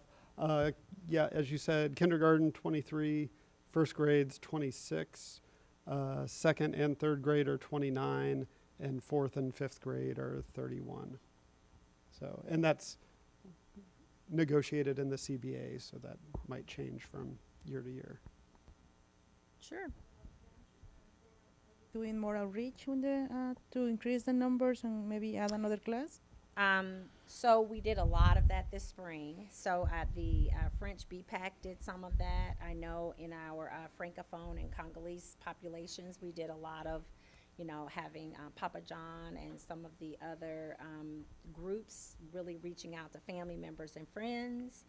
And so, we did a lot, and we will continue to do that. But we were really happy to be able to have just a dedicated K class, because this, the number that we thought we were going to have was going to be like 5 kids. Okay. And so it was 16 is way better than 5. So I think some of that outreach helped. On a side note, a friend of my family's spent the last year in France. They speak French. They had their kids in the Spanish dual language at Lille. They moved over to Yankee Ridge, but the youngest son went into French. Oh, nice. So he just transitioned into French. So there's one more, Yeah, more, that's nice. which is good. Yeah. To be able to have that option Yeah, as a family is really nice, yes. Any questions about anything you saw in the class count that you wanted me to point out? Sherry? Yeah. I looked over the numbers too, because I didn't look at the slides. I just looked at the numbers here, and then I looked at last year's, but it wasn't exactly the same time. It was the end of September as well. But I also wanted to see what the difference is from kindergarten. How many of the kindergartners went into first grade? Kindergarten from last year to first grade, and how we lost or gained numbers that way. And I don't know the percentages. I'd like to know numbers and percentages. So I think that was interesting to see that the biggest areas was from second to third. We lost most of the students in the count, and the third from fourth. So that there was a loss in every, except I think 20, the fourth. No, I'm doing wrong. Kindergarten, so we gained, kindergarten we gained, never mind. But there's a difference. I'm looking at two different charts here. But I wanted to, yeah, here, I was the right one. So kindergarten last year and this year, first grade, to see how many we lost each year. So we Okay. did lose a lot from the third to fourth grade. Yeah. Okay. Well, we didn't lose very many from second to third, because those third grade classes are bigger. Right, I mean, we had Yeah, other students from yeah, someplace else, yes, but we yes, didn't lose students. yes. And if there's a mobility rate of, you said 15, I think it's even higher than that we told Oh, depending before. on some schools, Yeah. yeah, it is higher than Yeah. that. That's our average is 15%, but. Do we know, we know where kids went that when they left the school? Like, did they go to parochial school or whatever? Do we know from which schools they left? You know, like, Oh, yeah, we have, yes. I was wondering if that would. I We mean, don't have what- that in a chart with us That was, tonight. that Do was you the have that? slide I made. Oh, yeah, the intra-district. Yeah, that was this slide, that's that this bottom, one. Oh, that was that bottom one. row, those are those. And so we know that, That's for elementary, and then high school and middle school aren't included there. I thought this was within district. That's the That previous was one. this one. Yeah. It- Within, they And- both say within the district, so I thought that was like the King kids that went to Leal, or the Leal kids that went to Yankee Ridge. So if you Maybe I'm look at, wrong. if you look at that bottom row, this is a slide I included after we made this on Friday, just in response to that question. So that out-of-district OOD, that's where the students came from who are no longer in the district this year. Oh, I wondered what that OOD was. Okay. So out of district is, so 57 of them left King, 32 of them left Leal, 44 left DPW. Is that what you're saying? Yes. Okay. And that's not to say that they have 57 less, because they usually Oh. get the same amount coming in as they get leaving. Right, and Johnson also said that these numbers are typical historically per school. So if you look at the OOD numbers from last year and the year before, they were very typical. So they weren't outsized this year because of all the changes we made to our maps. Is what he said. But we do have about 5% fewer kids in the Students, district. yeah. So is that because we didn't have as many kids moving in? I think some of it is because, yes, we didn't have as many move in as moved out, so that is part of the difference, yes. If we go back to the pie chart slide. John's doing it. Yes. And also, just to re-highlight what Dr. Ivory Tatum said, a lot of the 5%'s about 200 kids, and we have 250 kids who we were doing address verifications for. I think I talked to Julie earlier, and I think she said there was, of the ones that were still outstanding, the number was close to 200 of those. So. Yes. Any other class count questions? Yeah. when you look at Yankee Ridge and Leal, and their current enrollment is, for both of those schools, that is higher than the target enrollment that we talked about for when we were doing all the redistricting things. So are we seeing any issues of overcrowding in those schools? The middle grades at Leal are really large. Yankee Ridge class sizes are toward the large size, and they should have I mean, because they have students learning in 2 languages, they really should have smaller class size. So these numbers for our Spanish DL are smaller than I've ever seen them. Normally, these classes have a class size adjustment TA from the very first day of school. So typically, their numbers are 26, 27, 28. So this is the smallest, the Spanish For the dual dual language language? classes. The Spanish dual language classes at Yankee Ridge are the smallest, and they've been Oh. since we started the program years ago. Yeah. We usually have, about 5 or 6 class size adjustment TAs, Angie, that are just for Spanish dual language mean- across the 2 buildings. One of the big benefits to combining everything into one school is the fact that there's less variance between grade levels in a given building, right? That's why I think we have so many adjustment TAs, is that you might have in one building a small second grade and Right. in the other building a large second grade, but now they're all evened out. And it gives us that flexibility. So if you look at first grade, to be able to have 3 classrooms all at 21, 21, 21, where exactly what Paul said, what has happened in the past is the first grade at Leo might have 25, 26 kids because they only have 1 class. And then the class at Dr. Williams might be smaller. It just depended on how many they were able to offer in any given year. But these numbers are, if you ask any of our dual language teachers, are wonderful compared to what they've had in the past. And I will, on the target school size, kind of reiterate what we talked about during the redistricting, was that number was the target, that wasn't the maximum. So, Right. like, we set that as, I think it was 70% of the, like, what we decided was kind of the maximum for the schools. And then having that as the target was basically if everybody was even, like, they would all kind of be there, but some will be a little above the target and some will be a little below as we continue to drive towards those targets. So if you look at the Lille 3rd grades last year, they had 30 and 20, 28, 29. So these are much better numbers. One thing that is not in here, and we didn't make a slide for it, is the petitioners. So there are students who petitioned in basically all of these schools. What we did was we really tried to honor 4th and 5th grade petitions as much as we could. So there are families who, like at Yankee Ridge, who, one family in particular that I was in communication with basically throughout the summer, who had a 5th grader who'd been at Yankee Ridge since kindergarten, but then they were redistricted to Dr. Williams, which is their home school. They'd been overflowed to Yankee Ridge for a number of years.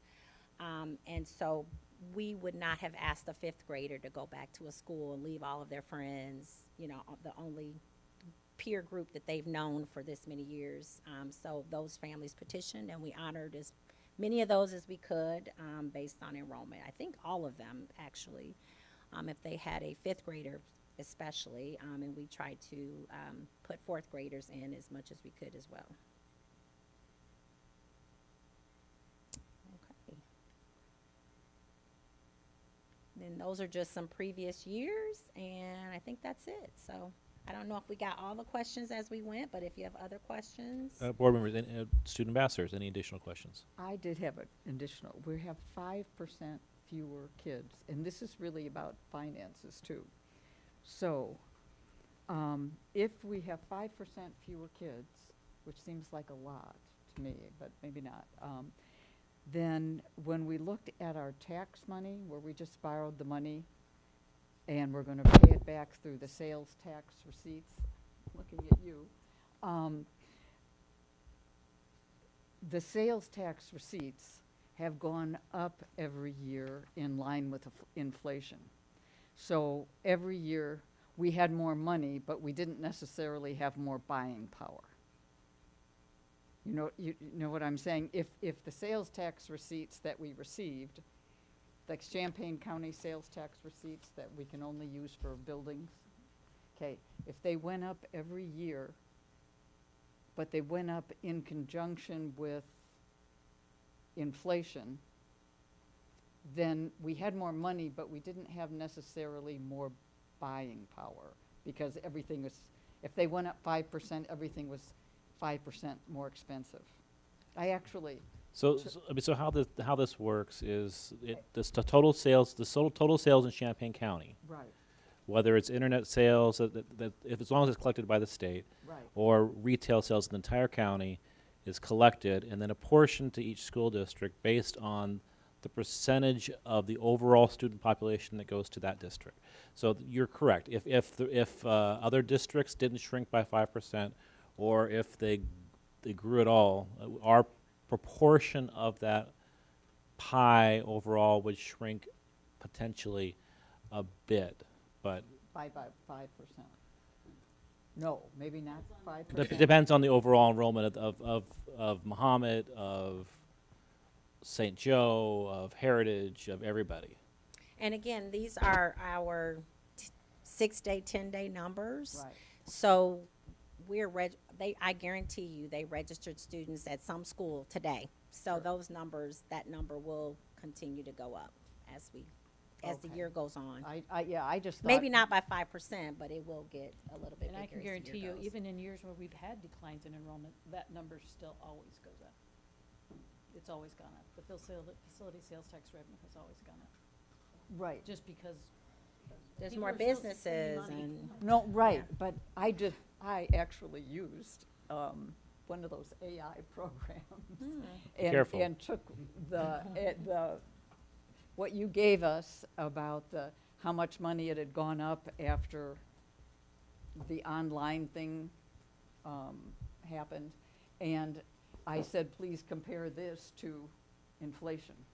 And it went up in line with inflation. So yes, it does go up, but it goes up with inflation. I think it would really not go up in line as much as inflation, but overall county growth, right? If Champaign County itself grows by something exceeding inflation, then you would expect retail sales to increase correspondingly. I mean, the other thing that modifies all this is what the state policy does. For years, they weren't collecting any sales tax on internet sales, and all of a sudden they flipped that switch, Right.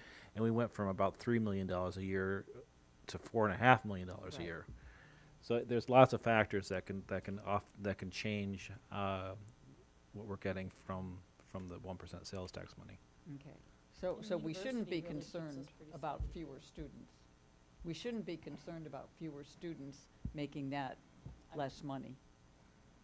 I don't think so. I mean, we will actually get, that should come out pretty soon, right, where the county sends us the verification. Oh, wants yeah, us we to get sign it. off, so we'll know exactly what that percentage is gonna be. Mhm. I forget, would they do that in They don't do it October? until after fall housing, Yeah, so okay. we won't get the first one until Okay. the end of September. Okay. Okay, any other questions? All right, thank you. Thank you, John. Our second administrative report is our fiscal year 25 budget discussion. Carol. Thank you. I think I'm coming tonight with good news compared to the last time when I was here. So I will help to explain that as I go through all of my reports tonight.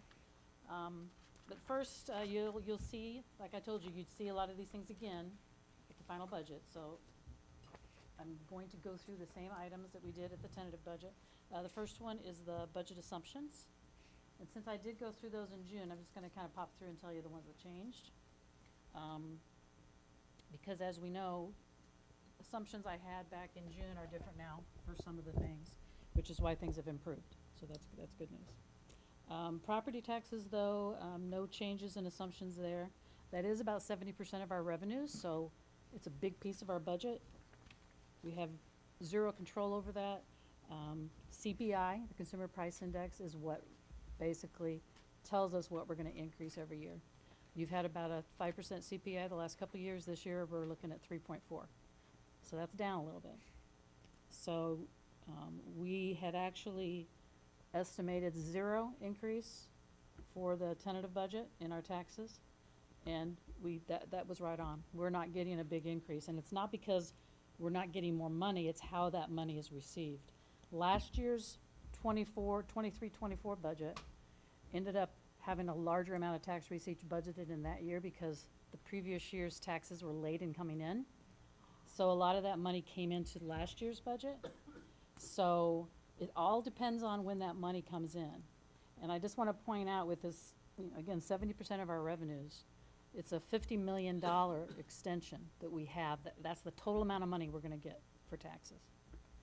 If that's off 1% from when we estimate it's going to be received, if we don't get 50% by June 30th, but we get 51, that's a $500,000 swing. So being off, and you're not off, and it's not a bad thing, it's just a matter of what budget it goes in. You're still getting the same amount of money. We collect 99% of the taxes. We're still getting that same amount of money over a calendar year, but it impacts 2 budget years. So it's going to make one budget look better and the next year's budget look a little bit worse. And then it's kind of goes up and down depending on, because the taxes never come in at the same rate. They never do. We try to estimate, we think we have it down. It's steady for a couple years and then all of a sudden it gets thrown out the window. So it depends on the county clerk, how quickly people pay their taxes. Even though the due dates have always been June 1 and September 1, some people pay them early some years. Some people, times they might pay the whole thing in June. Other times they might not have the money and they'll wait and do it in 2 installments. So it's just very hard to anticipate and estimate. So I'm telling you that only to say we might have a surplus, but a 1% sway in that could make it go the other way. It could make it look $500 to $1 million better or $500 to $1 million worse. So keep that in mind. Because that 70% of our revenue could sway, and it's not a bad thing. It's just a matter of what year that tax revenue falls in. You're eventually going to get it all, or 99% of it all, but it's just going to make those budgets sway depending on when that's received. So that's the only thing I want to say about tax revenue. The other good information we got, we were estimating only about $300,000 in evidence-based funding, our state revenue. We ended up getting an additional year as a Tier 1 school district, so we had received 1.3 million of an increase. So that's another $1 million that's helping us. This is the second year we're a Tier 1 district. So as long as we're Tier 1, we're going to keep getting that increased amount, but if we ever go back up to Tier 2, it's probably going to go down to 300,000 again. So we were conservative and estimated 300,000, but again, we wait until that actual estimate came in, and it came in to our favor. So that's another reason that things are looking a little better.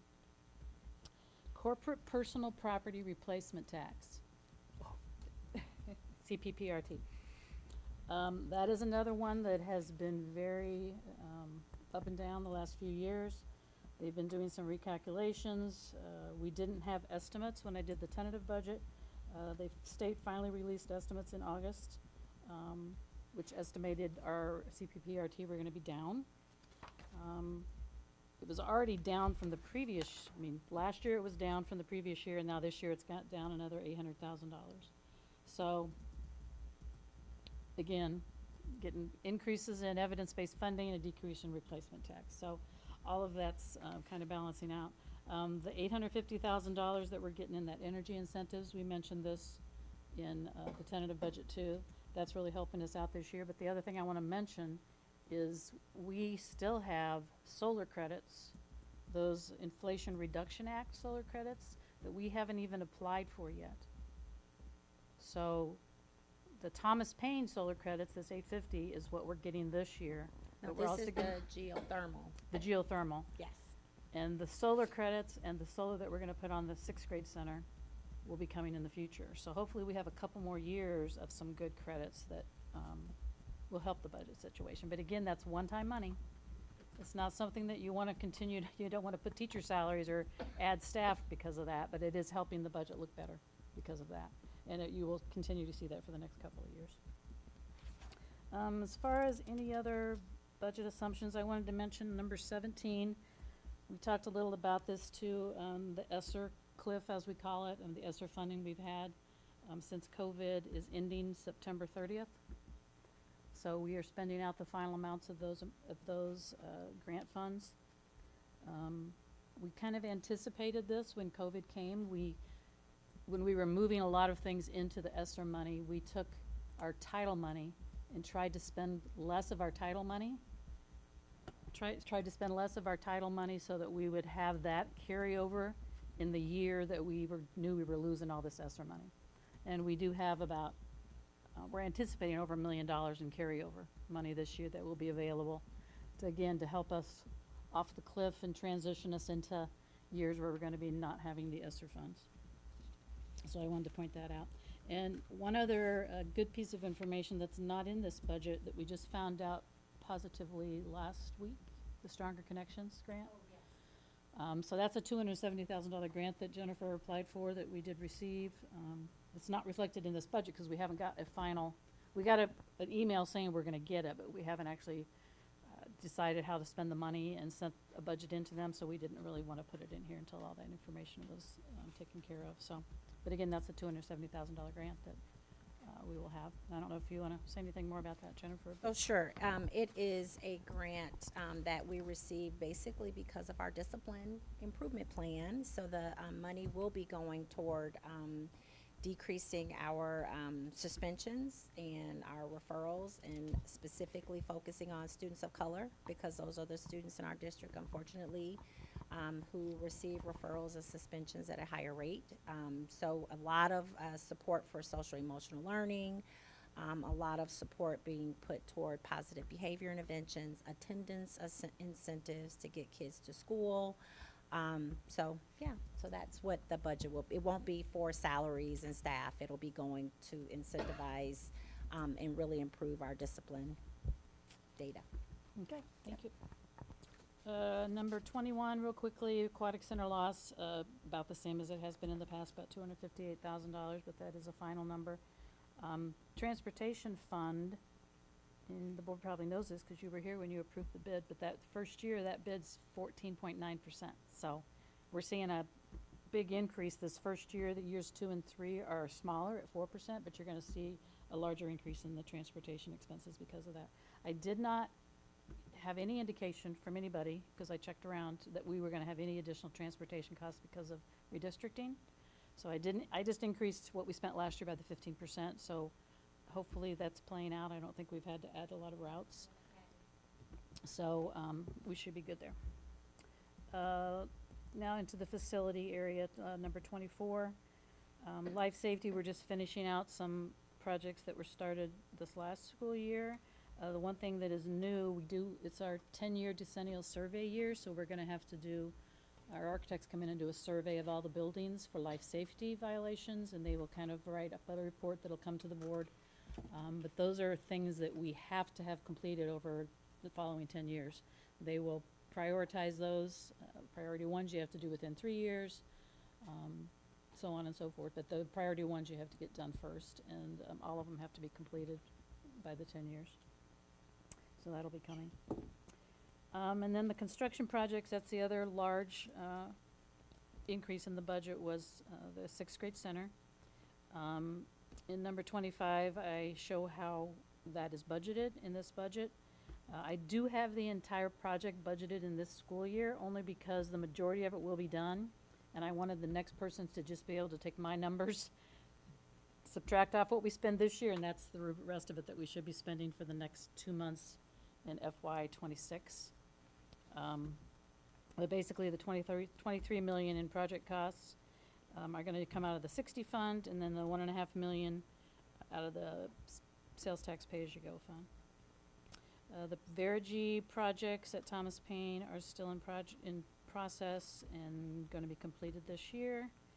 And then we are also planning on doing not only the 23 million in alternative revenue bonds, but the 3.5 million in rolling working cash bonds, which we do every 3 years, to go towards summer facility projects and technology.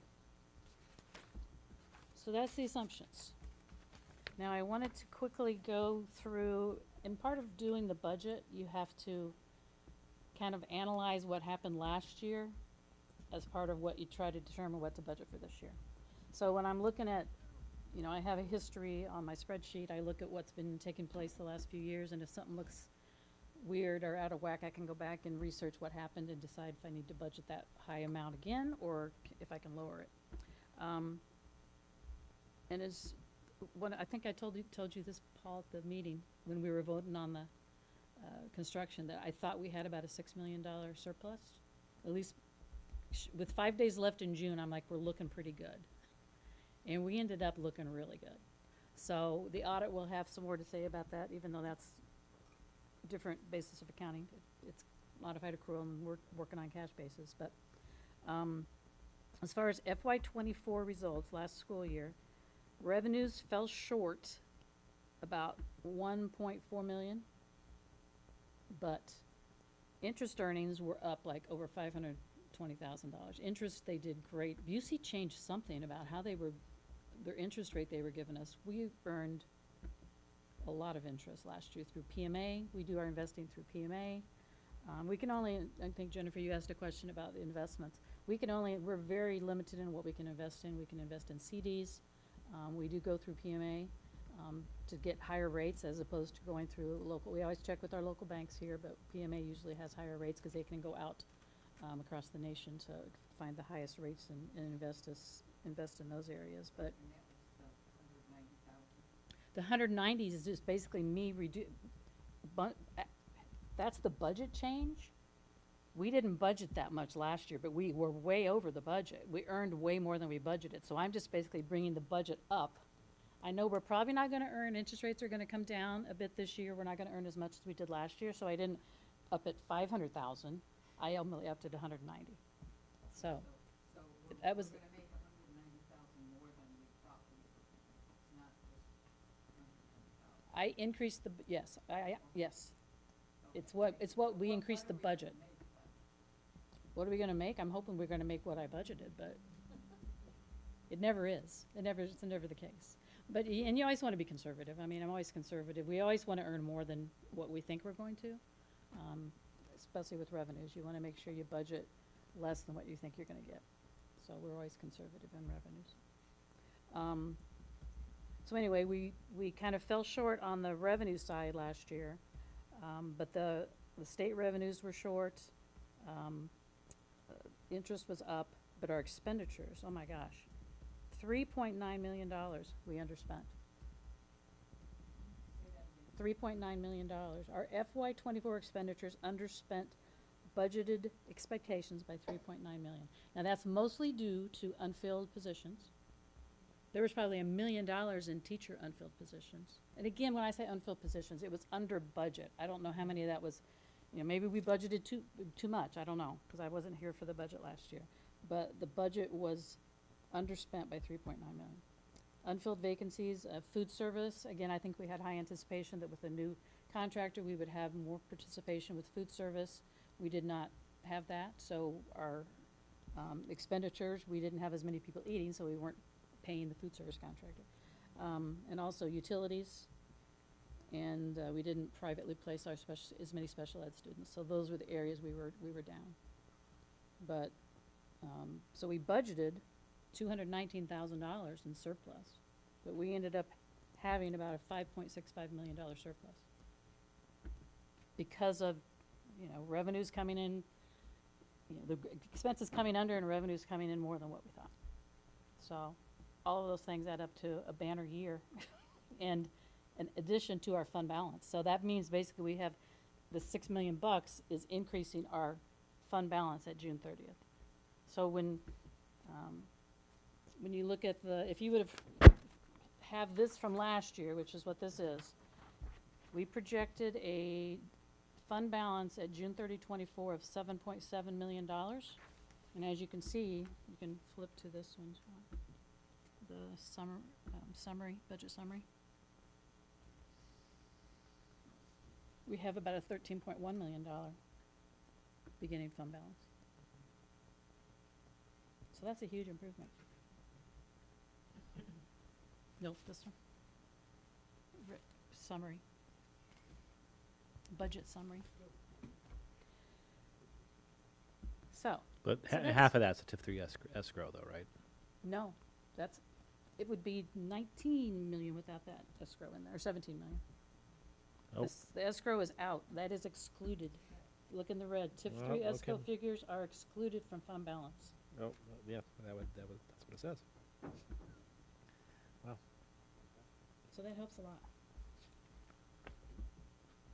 But again, keep in mind, I said that these budgets can, just with tax revenues alone, these budgets can sway. Yeah. So anyway, that's good news. FY '24, and a lot of that, I think, we budgeted way over in medical insurance. So you'll see when I'm going through some of the budget changes sheet, I'm adjusting because we budgeted we budgeted a certain amount and we didn't spend it, so I'm bumping that budget down because we didn't need it. We budgeted too much, our budget was too high last year Yeah. for one reason or another. Right.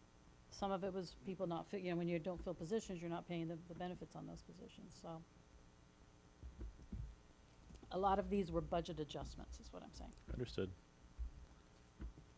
So if you go to the final budget summary, which John has up now, like I said, we projected to be a $7.5 million fund balance to begin the year in the ed fund, and we have about a 13.1.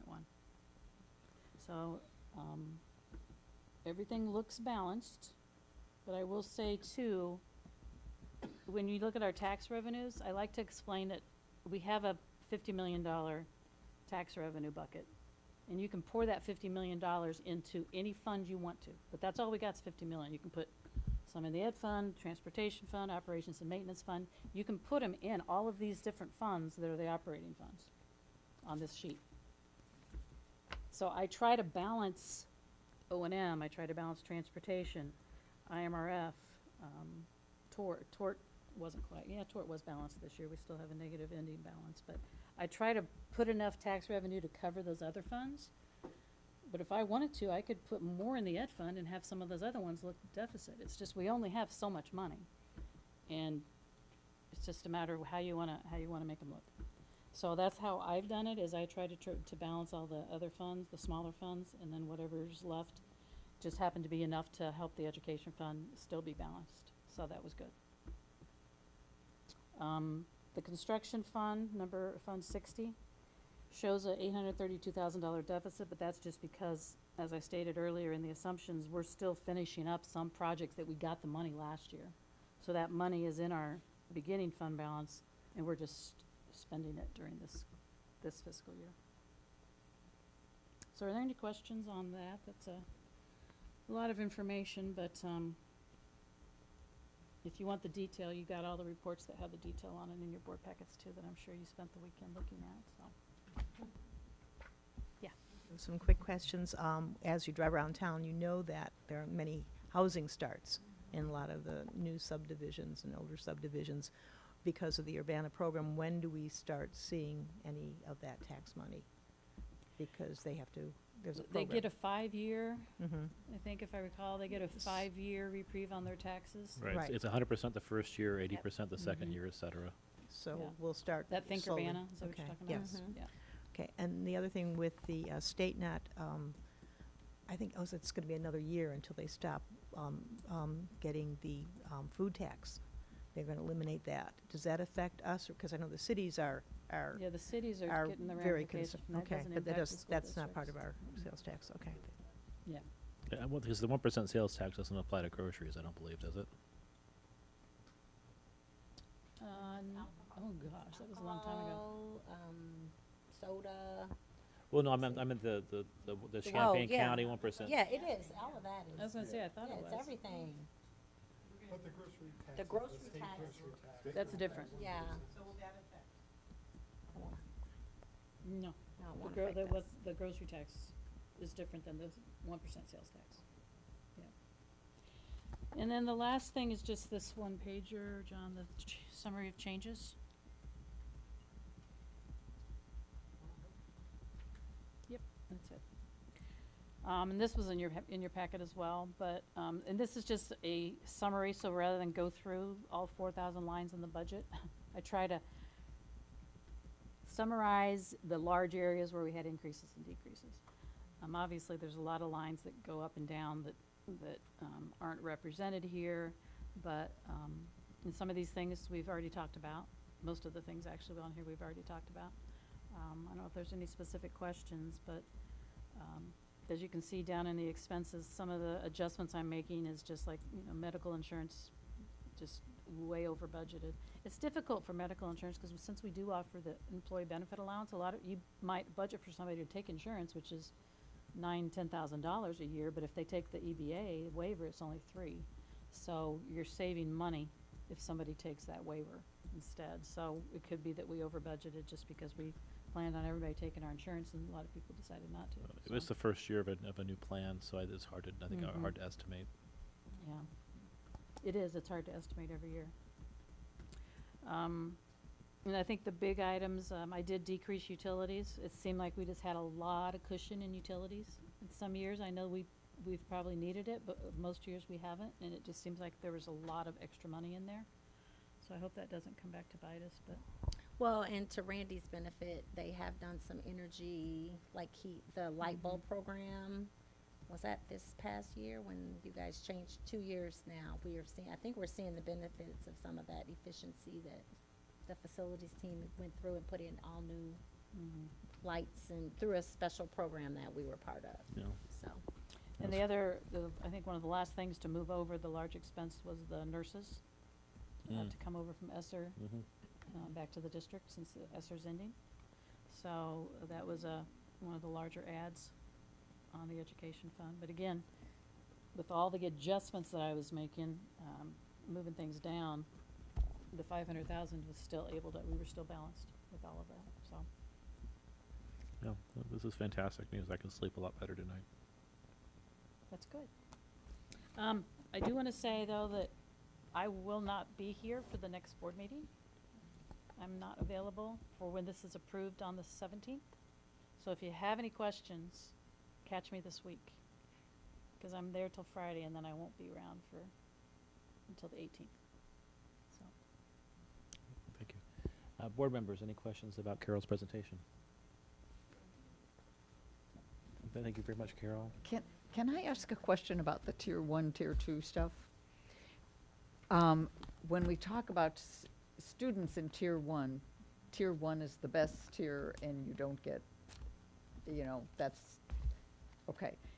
If we're in tier 1 for the state money, is that, because Carol made the comment, we're getting this amount of money because we're in tier 1, but if we go to tier 2, we'll get less Get money. Mhm. So, So- is that, do the tiers mean the same thing? No. Because So- I was thinking, if that can't So be, for they're the- gonna give you less money if you do less Yeah. well, that can't be well, right. So we've been tier 2 since Forever. evidence-based 2018. funding So- started. So they call it evidence-based because it's based on the supports that you have within your district. So our district has been wealthy in terms of literacy specialists, and we had instructional coaches, and we've had we have social workers, we have a lot of other, we're rich in FTE, where other districts have not that hasn't been the case. And that's why we've stayed tier 2, because we are able to fund a lot of our positions, we have supports in place, but the last 2 years, because of our vacancies, I think has played a big part into that. Our shortage areas, remember that graphic that we showed you, we're in the top 10 in the whole state. Us, Champaign, Peoria, this central Illinois area, Danville, Decatur, we are all struggling in terms of vacancies and teacher shortages. And so because we're at the top of that list, we are not as, that formula in terms of our FTE and our spending on salaries is a little different. So that's one of the main reasons I think we bumped up into tier 1. It was a shock to us last year when it started, because the first year we got it, because we've never been tier 1 before, so. And we don't know from year to year what formula. It comes from the governor's office. There's like 174 different Absolutely. inputs that go into this evidence-based funding formula, so it's impossible to try to estimate what it's gonna be, but it's, they take into account lots of different things. And do they take into account like our academic achievement and, or is it all structural stuff? It's No, very I- structural. I think it takes into account that as Everything, well. I mean, I yeah. think they're wanting to pour money into the schools that need That it need it the most. Yeah, most. I mean, Okay, Our discipline data, again, we're in the top percentages in the state of our exclusionary practices, and that is playing a lot into that as well, I think, so. okay, yeah. And it was just opposite of how we Yeah. talk about the kids, and so I Yes. just wanted to make sure I understood. Tier one Sorry. is good here. Yes, I mean, it provides more funding anyway, yeah. I mean, yeah, I mean, it means we have more, it means we have more need than, Right, right. relative to like Barrington or something. Yeah.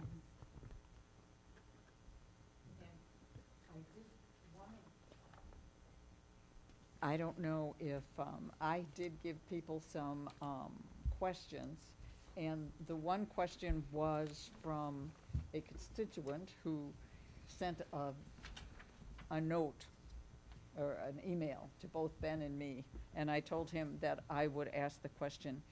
And that's the last two bullet points right before the graph. And it says, why are we budgeting $260,000 for legal services? That's more than we spent during our latest contract negotiation year and is quite a bit higher than normal.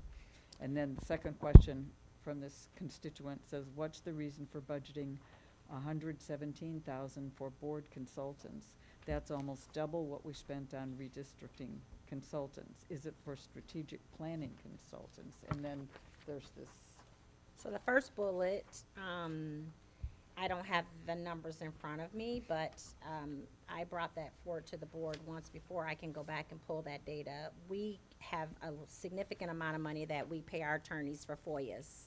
So now we have 2 attorneys who are doing the work for FOIAs and PAC reviews, and it is a significant amount of time for legal services. So I don't know if Carol has that number in her head.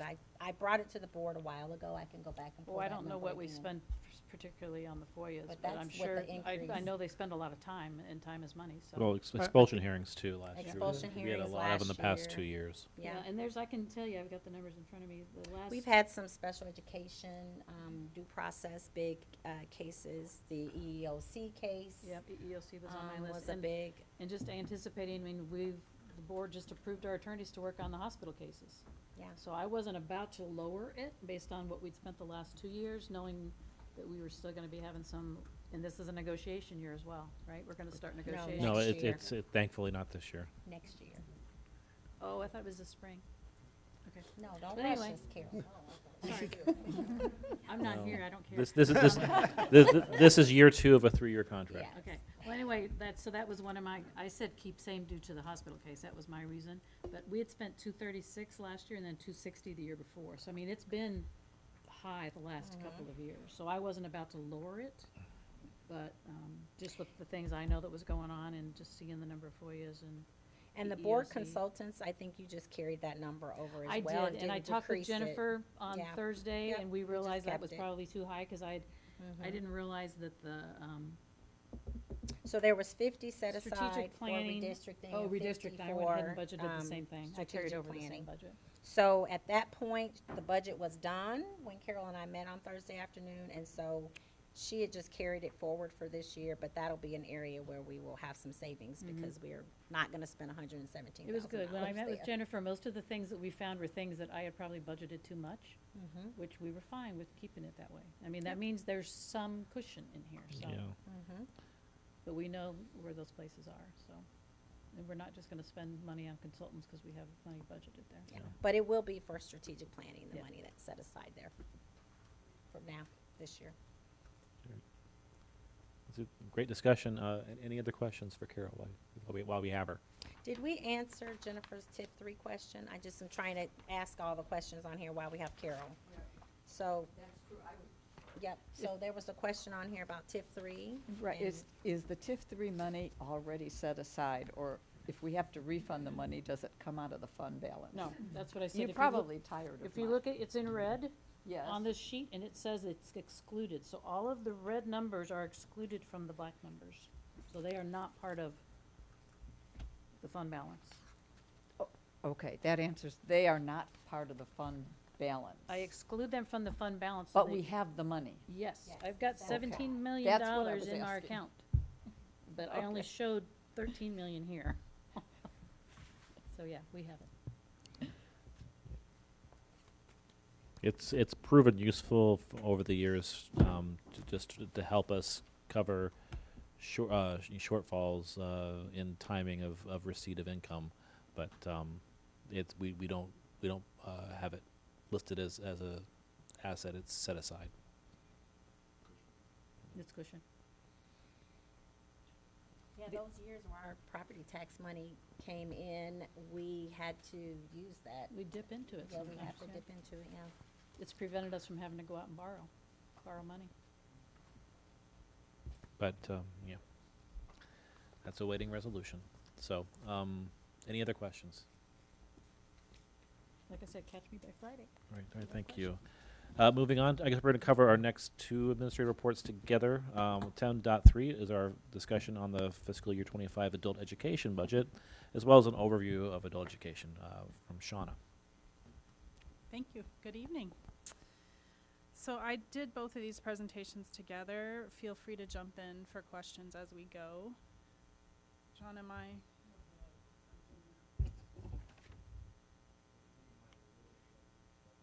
Yes. Is that better? Okay. All right.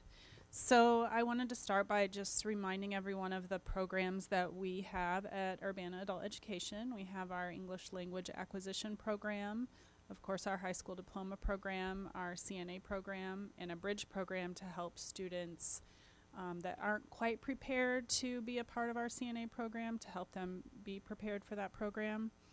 We piloted last spring, and I want to highlight this, an entrepreneurial, I can never say that word very well, bridge class for our students who, we have a number of students who have their own businesses, things like hair, they do hair or nails or maybe small scale catering or baking or cleaning services or childcare or home health care. And we had a large interest in students learning more about how to own a business. And so we piloted a bridge class primarily with our ELA students towards the end of last school year and through June. And it went really well.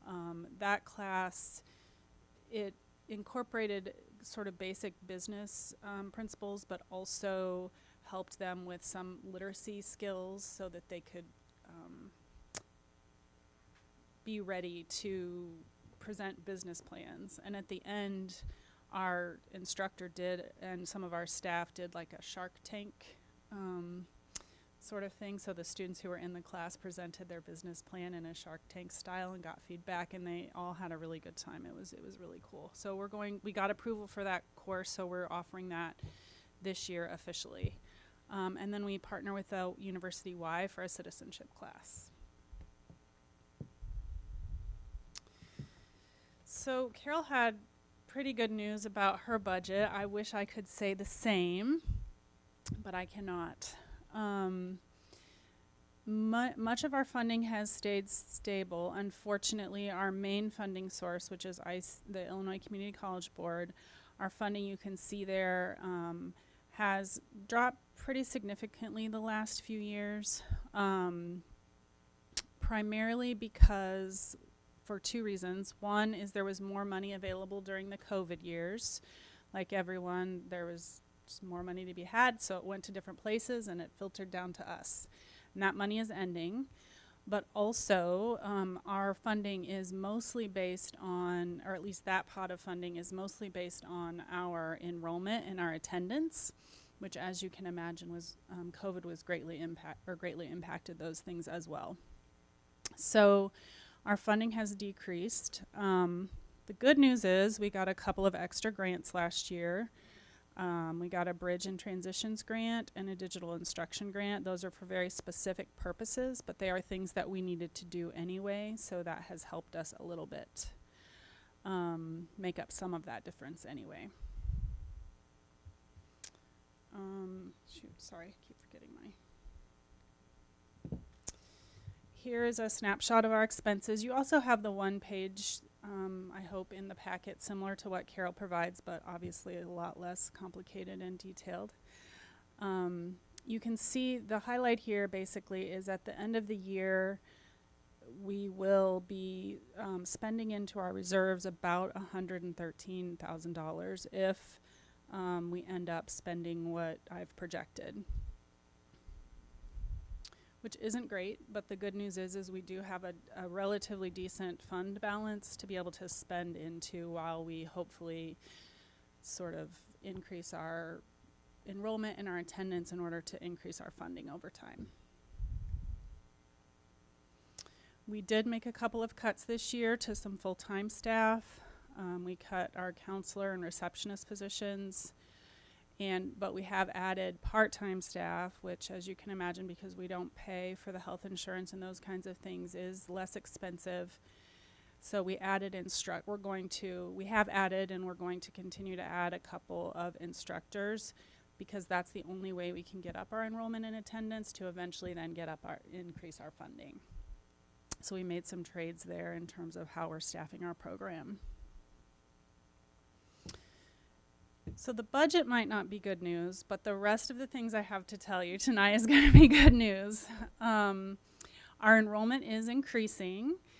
When I told you that our funding had decreased because of enrollment and attendance, if you look at this chart, our funding for the enrollment attendance funding is based on a 3-year rolling average, not counting the most recent previous years. So you can see that this year's funding, FY25, was the first year that the 19-20 number, which was 527, was not included in our funding formula.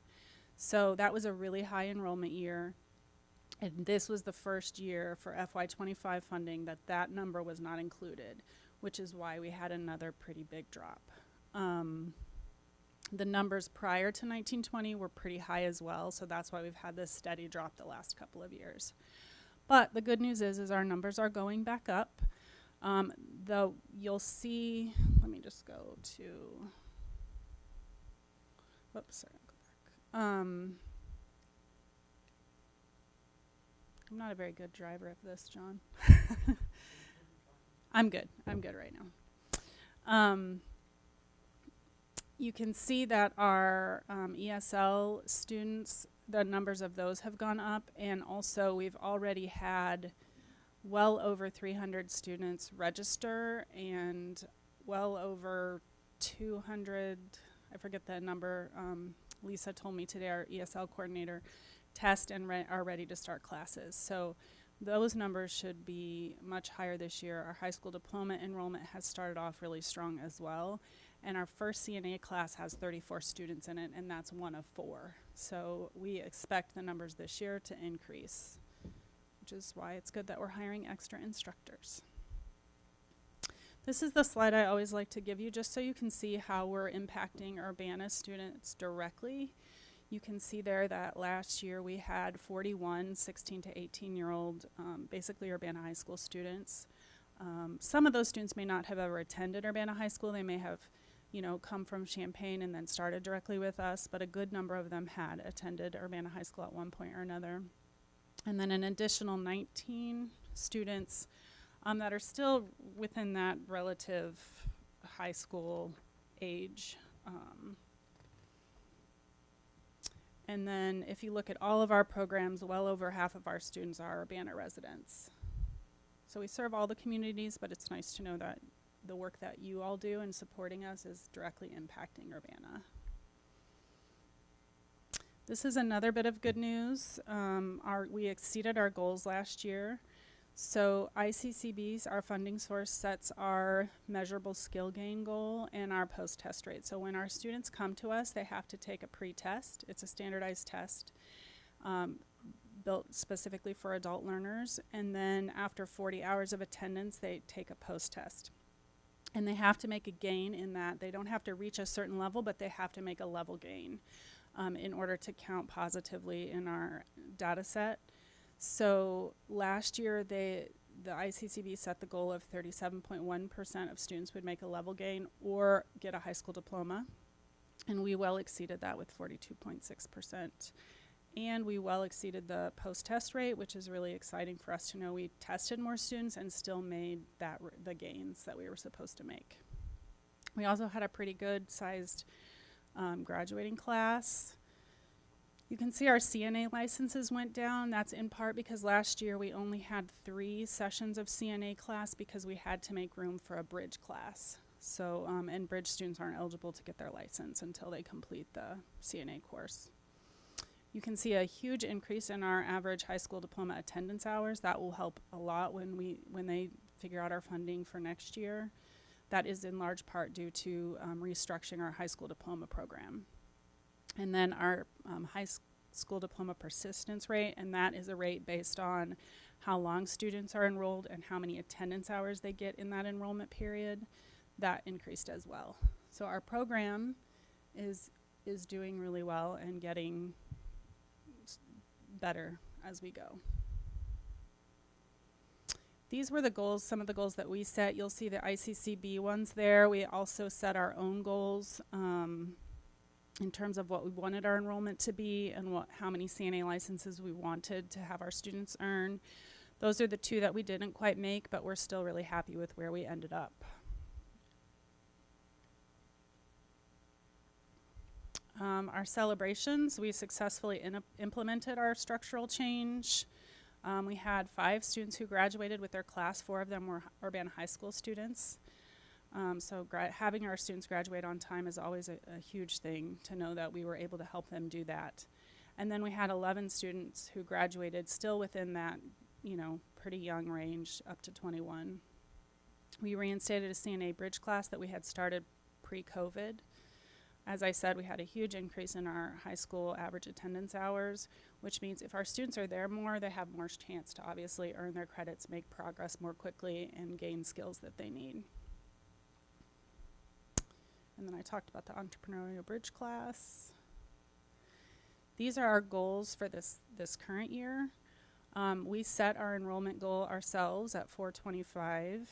And those are 425 students with at least 7.5 attendance hours. We always have a large number of students that come for a class or 2 and then maybe decide it's just not the right time for them. One of my goals you'll see later is to follow up more with those students. But we want our overall enrollment of students who are there at least 7.5 hours to be at 425. The measurable skill gain and post-test rate, those are goals set by ICCB. We set our bridge graduates at 75. We want to increase our persistent rate, increase our exam pass rate. I think it was at 95% this past year, which is still really strong in the state. IDPH is really happy with our CNA program. And we want our average attendance hours for our high school diploma students to increase a little bit as well. And then these are just our general sort of things we want to accomplish in our program. And they basically, all of these things fit into 3 categories. One is to look at our student engagement, which is also, I know you've heard a lot about that probably from, it mirrors what the district is focusing on. Sort of how do we engage our students in meaningful ways and make sure they stay and attend. That's an issue for us as well that we're going to continue to work on. And then data collection and analysis. We want to do a better job of analyzing what our students think about our culture, and when our students exit, what they're doing and how they perceived our program and how our program helped them, or what we could have done differently to help them get where they wanted to get. And then just our normal day-to-day, our attendance, enrollment, just looking at that more regularly and using that data to make decisions in more real time rather than just looking back over the course of the year. And then the third is just increasing our community partnerships. So you'll see some things in there with that. WEX is the work experience. It's tied to our WIOA goal, our WIOA funding, and it helps students have sort of internships based on their career goals, but they get paid at least minimum wage for it. And that's it. Questions? Board members, any questions? No, I have questions. I just want to congratulations. That's an amazing job. As you know, I'm a second language, and I started in Urbana adult education, my journey in the language. I should go back. Also, I'm amazed that you guys started the Bridge program, because I know it's a need from the community that there are new arrivals, and they are trying to make again the life. I know I'm struggling with that myself since the beginning, so thank you so much for that, giving that opportunity to people. Thank Thanks. you. Thank you. We appreciate that. That was a question I had. So what's the difference between a CNA program and a CNA Bridge program? So the CNA program is approved by IDPH, and students that finish our program are eligible to take their CNA certification. It's a state licensing exam. The Bridge program, so when students, if they want to enroll in our CNA program, they have to take that standardized test. It's a standardized reading test I was telling you about. And if they score too low on that to where we think they're probably not going to be successful in the course or be able to pass the state certification exam, we offer a Bridge course now to help them gain the skills that they'll need in order to go into the CNA program and be successful. And that has been, I think it's filled a really important gap in our programming, because we offered 2 sessions of it last school year, and those sessions were full, and many of those students went on to our CNA program and did really well. So does a CNA program cost the students anything? It does not. Let me correct that. If they're scoring below a 9th grade level, it does not cost them anything. And the majority of our CNA students do score below a 9th grade reading level. Even our CNA students, our CNA Bridge students are usually below a 4th grade or below level when they go into Bridge. For students to qualify for adult ed services, they have to score below a 9th grade level on the reading test. I see. Anyone else? But someone could take a class and pay for it if they scored or not? We have a few, they could. We do have a few slots. We've saved most of our spaces for students who require or need adult education services, because Parkland has a CNA program that is much more competitive and is geared towards a different demographic of student. We really try and reach students who need our services and supports in our program. But we do hold a few slots for students who might score above, or a 9th grade or above, but maybe have some financial impacts that don't allow them to go to Parkland. And the cost for them is $350, which is, and that includes their state exam fee, which is like $100. It includes pretty much their medical tests that they need, because they have to be drug tested and things like that. It covers everything they need, which is significantly cheaper than a semester's tuition at Parkland. And we do offer payment plans and things like that if they need it. Any other questions? Yes, I have a few. I'm just writing down notes as you were talking. Is there a review class that you offer for the state exam? Our CNA instructor does offer, if students need it, so we have support hours built into our CNA, so they do some review then. Mm-hmm. Most of our students choose to take their exam soon after the course ends. But if they don't pass it, I think we only had 2 students last year who didn't pass it on the first try. Oh. So if they don't pass it on the first try, we offer for them to do review. Okay, and also, is there a math test also that's required to enroll in the CNA classes? It's not required, no. Okay. The only thing that's required is the reading, and a few years ago we were having students take the standardized reading and math test. It was a lot of testing. Okay, So a couple more. You had talked about exit interviews. Is that typically done, though, with students after they graduate? it is done, thank you for saying that. It is done when they're getting ready to graduate as part of their process to finish up. It's not as formalized as I would like it to be, so we're looking at putting some more formal structures in it and then using the information that we get. Okay. Next question. Without the counselor, what other support services can you provide for students?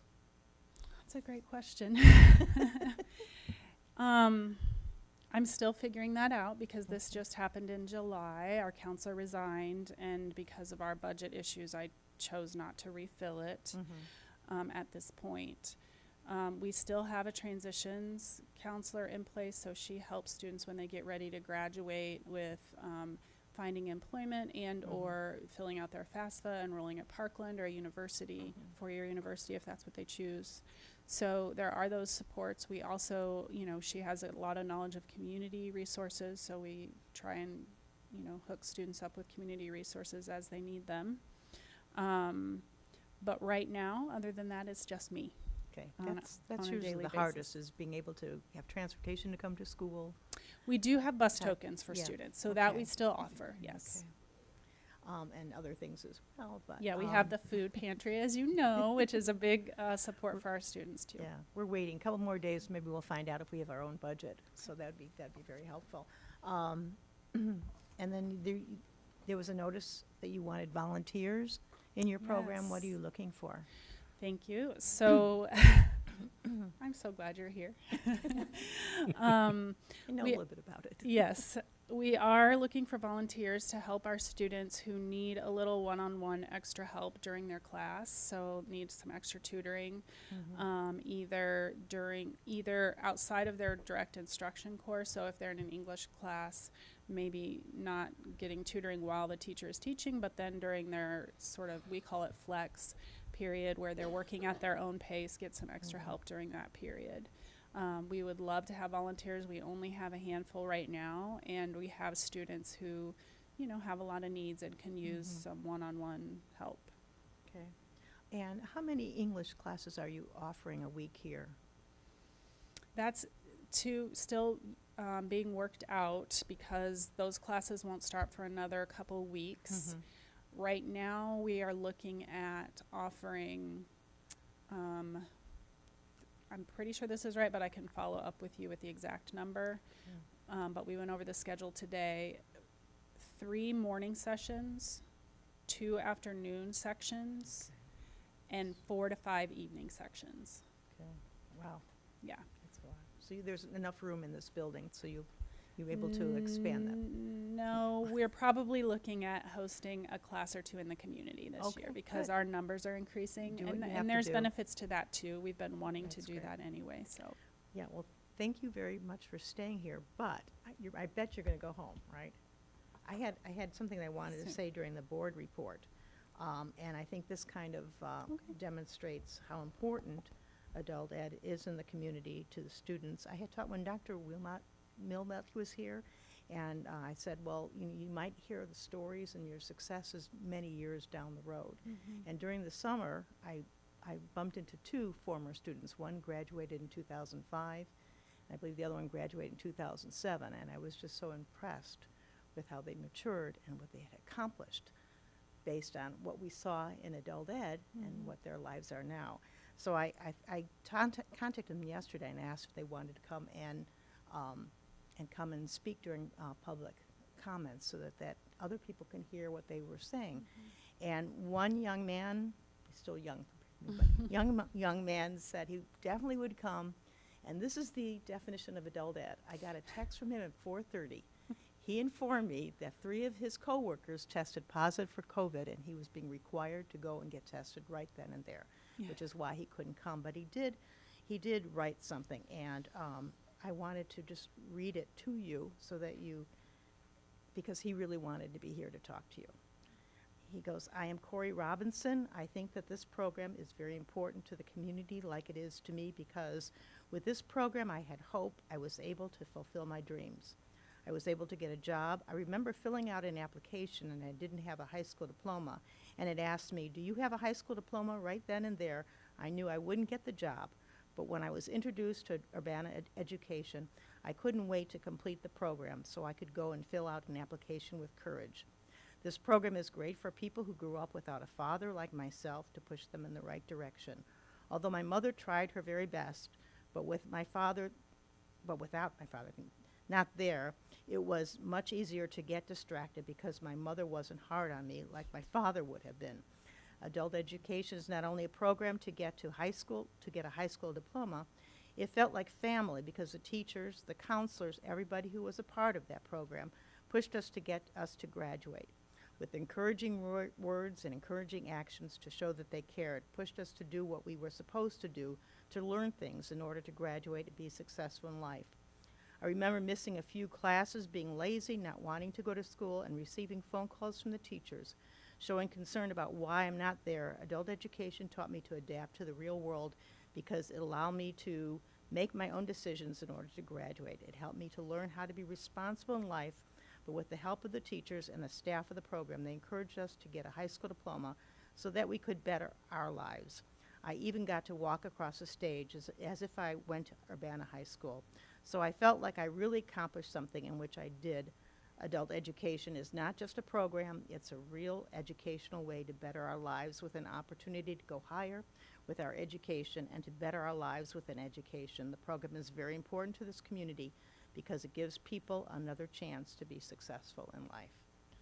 So that was one. The other woman I met also during the summer, and she just wrote to me. She said, "You can say that I became a teenage mother and attended Urbana Adult Education, where I got my high school diploma. I now have 7 children, and I went back to Parkland in 2021, earning my associate's degree in science." And this is where the chills come. I transferred to UIUC, where I'm currently in the School of Social Work. I'm 20 credits of graduating with my BSW. Wow, So that's thank you great. for the work you do. Thank you for sharing those. Thank you. That's amazing. Anyone else? Any comments or questions? I would just like to say that if any of you want to come and see the work that we do, I would love to host you. Just let me know, and I can set up time, and you could talk to a couple of our students or talk to a couple of our teachers. We would love for you to be able to see in real time sort of the wonderful work that happens with our staff and the wonderful work they do, and how you just will get a sense, I think, pretty quickly about how much it is like a family. I just have a comment. My dad worked for Adult Ed 33 years, and I know it's just like a family. Because after I graduated, I actually went and took typing there and ended up typing 97 words a minute. But at the time, they had a daycare. When we moved over to Brookings, I mean, they moved around, Right. a few places, but he worked for all 3 directors, and it's just so wonderful to know that it's still going on. I have an aunt that she actually got her GED at 87 years old, so, I mean, it's just across the board. I'm so glad to know that this program is still available, and like you said, they kind of met people where they were. My dad actually picked them up, and they'd be like, "Oh no, I'm not going today because I'm not ready." He said, "I'll come back around the corner," and he'd go pick them up, and he made sure that they got there. So they really appreciated that, and just that extra little push. I think a lot of them, went on to do a lot. They talk about it even right now. So thank you. Thank you for sharing that. Absolutely. Thank you for your support. All right. Anyone else? Thank you so much, Shauna. We do have one study topic tonight, and that's the tentative fiscal year 25 Board of Education agenda calendar. So really quickly, I'm not going to read all of these to you, but I did want board members to know. I went through the topics, our discussion about goals, and tried to, where it made sense, plug in certain topics. So if you had a specific topic or discussion item and I have it placed someplace where you'd like to see it change, just let me know. So some of the main ones that I've added are, of course, the Citizen Statement Policy Review, enhancing the dual language program. We've dedicated a whole evening for dual language in October 29th, a multilingual department presentation. We're going to include both of the parent advisory committees as well, so they can come and introduce themselves. We have facilities again. We kept that in February, which seemed to work out pretty well this past year. We had our February meeting about some of our long-term facilities projects. Carol mentioned the Dycentennial and those things that we'll do with our architects would happen then. We also had a cell phone policy topic, and we've already kind of talked about that. We did not write a specific policy, though. Right now, we just have the procedures that are happening at UMS, so we can still keep that on as a possible policy review. Social media policy review has also been added. We have asked the kindergarten transition person to come and talk about supporting the kindergarten transition was one of the things mentioned. Industrial arts and trades, they are going to be coming November 12th. So November 12th, we'll have our Illinois School Report Card study topic. Remember, they embargo all of the results until the end of October 31st or October 30th usually. So November 12th is the first opportunity for us to talk about that. And because we are going to have some data on there about dual credit and college and career pathways, I thought that would be a good night to have Mr. Guzman come with Mr. Westerman and Mr. Irvin and talk about some of the things they're doing at the high school. Technology use in the classroom. John has not confirmed yet where I placed him was okay, but I'm assuming it's okay if we do that December 3rd at that study session with you, John. Otherwise, I think that was the majority of the specific topics that board members wanted to cover. Just looking back at my notes from our couple of discussions about that, we kept some very typical things, like our MAP review is again in January. We'll be bringing our discipline improvement plan data back again. Hopefully it'll be better. We are going to have to have a 25, 26, 26, 27 calendar committee. So we'll be bringing calendars for you in January, February. We'll have our homeless report again in the fall after we do fall housing in October. What else are some of the biggies? This is the year to update and renew our SRO agreement. So I've already had one meeting with Chief Boone and Deputy Chief Searles. So right now we have that kind of starting out January, February-ish, hopefully bringing that forward April 1. We're at the end of a 3-year agreement. Some of these other things are just basic things, talking about transportation and food service. I think those are the biggies. There's some things that are on here every year, like our farm to school presentation, all of our school end of the year school improvement plan updates will again happen at the end of the year. I know that makes the end of the year intense, but because we have so many schools in designated status, we do have to meet certain criteria with our consultants that we work with. What else? Something new that we have not done, September 17th, we're going to be bringing forward an ISB PE waiver approval. We are going to officially ask for the waiver this year because at the elementary level, our curriculum, our CKLA curriculum has a really strict requirement for the number of minutes that the students need to be in those literacy components of the curriculum, which is hindering our ability to get students PE 3 times a week. So they have it at least twice, and they get a nice recess break at lunch, and they continue to have a class recess. Our new Director of Curriculum and Student Learning, Jessie Bradford, wants to come and kind of give the board some periodic updates on how the curriculum is going. So she's going to come for the first time on October 1st and just give you a kind of a snapshot of how the new curriculum for literacy and SLA are working within the schools. I think those are the biggies that are new things. Any questions or anything that someone wanted discussed that I have not found a spot for somewhere? I sort of missed that paper. Was that on the back? It But should anyway, be. I had a question. Yeah. Is special ed on there? Oh, yes. So I moved them up. So this year we did the student services presentation in January, and I have moved them up to, where did I have them? I don't see where I put them now. Oh, It's November 12th. November 12th, thank you. I knew I moved it up a little earlier. So January was a little late, so we talked and they're gonna come and do theirs October 12th. We'll have our auditors come. Right now they're hard at work. And yeah, I think that's it. I've got the superintendent evaluation starting in January, so we can get done by that March 1st deadline.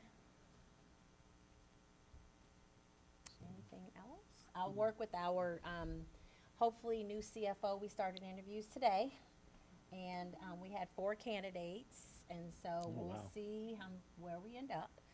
But a lot of these things on the business agenda are things that we've done. You know, we did them with Carol, we did them with Katie, so I'll of course work with our new person to make sure that all these kind of timelines and things that I carried over from previous years will still work, like our levy and some of the other budget and business office specific things that are on here will hopefully continue the way that we always have done them. Our salary and benefits allocation, things like that. Any comments or questions?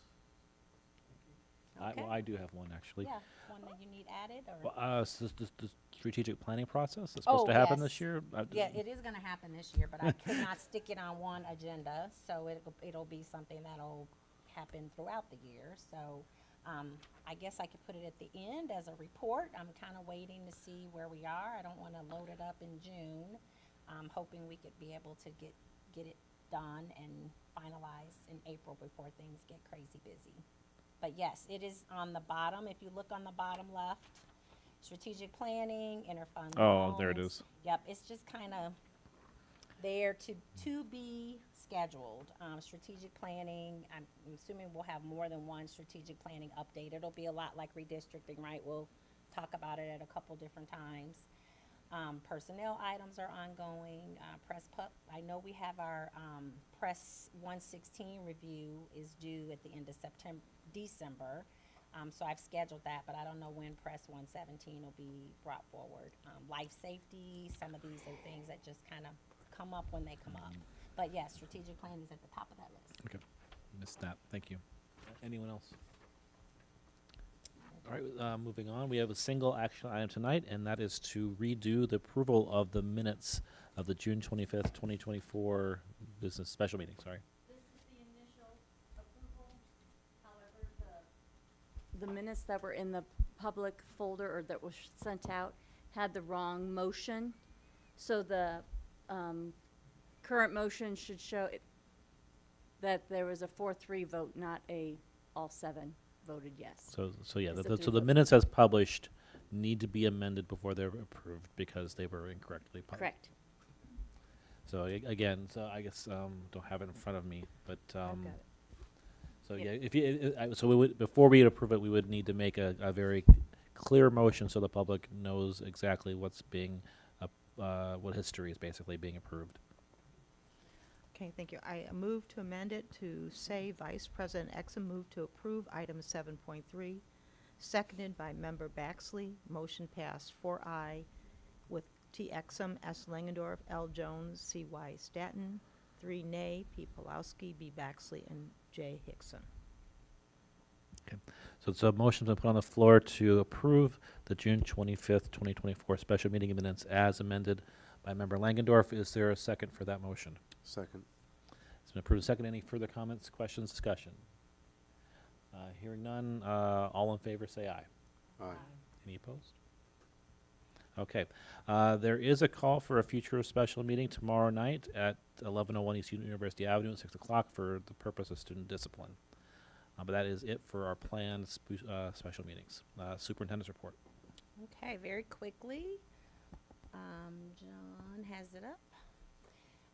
So our focus, if you were at opening day this year, our focus for September is attendance awareness. We are really going to be pushing an attendance campaign. Attendance Works, which is a great national program, adopted the theme of be present and be powerful. So we're adopting that as well. So we are really going to be pushing this through postcards sent to families, We're going to be making some videos, lots of positive messaging to thank families for getting their students to school on time, and a lot of encouraging words and meetings for our families who are struggling already with chronic absenteeism when school has just started. So our hope is if we can set some good habits during the month of September, that those will carry on for the rest of the school year. So you'll be hearing a lot more about our attendance campaign. Tiger Pride. So the Tiger Pride store is back. The Pride Fest and Fair are already scheduled for September 15th through 22nd. Do we know? Is it in downtown Urbana? I know some years, okay, it's switched, but okay. We have our own Tiger Pride design. So I know new board members, you may not have had an opportunity to purchase anything, but the Pride store is open. We currently split the proceeds through the, of anybody who purchases sweatshirts, t-shirts. The proceeds are split between the UMS GSA Club and the LGBTQ plus Action Committee. So that's a live link. You can go on and order. The CU Marching Showcase, Monday, September 23rd. I'm so glad it's not on a board meeting night. I've kind of worked with them. The first year I had to miss it because we had a board meeting. But it is Monday, September 23rd, and we are hosting it again in Urbana. So our Tiger Marching Band, of course, will host and perform. Central and Centennial Marching Bands will join us again. And this year, the Marching Illini are going to come, the whole Marching Illini. Last year, they just sent the drum line, and I think they're bringing everybody this year. So it's going to be really exciting. Yeah, last year we just had the drum line, so I think there are more Marching Illini members that are going to be coming. So 7 p.m. at Urbana High School.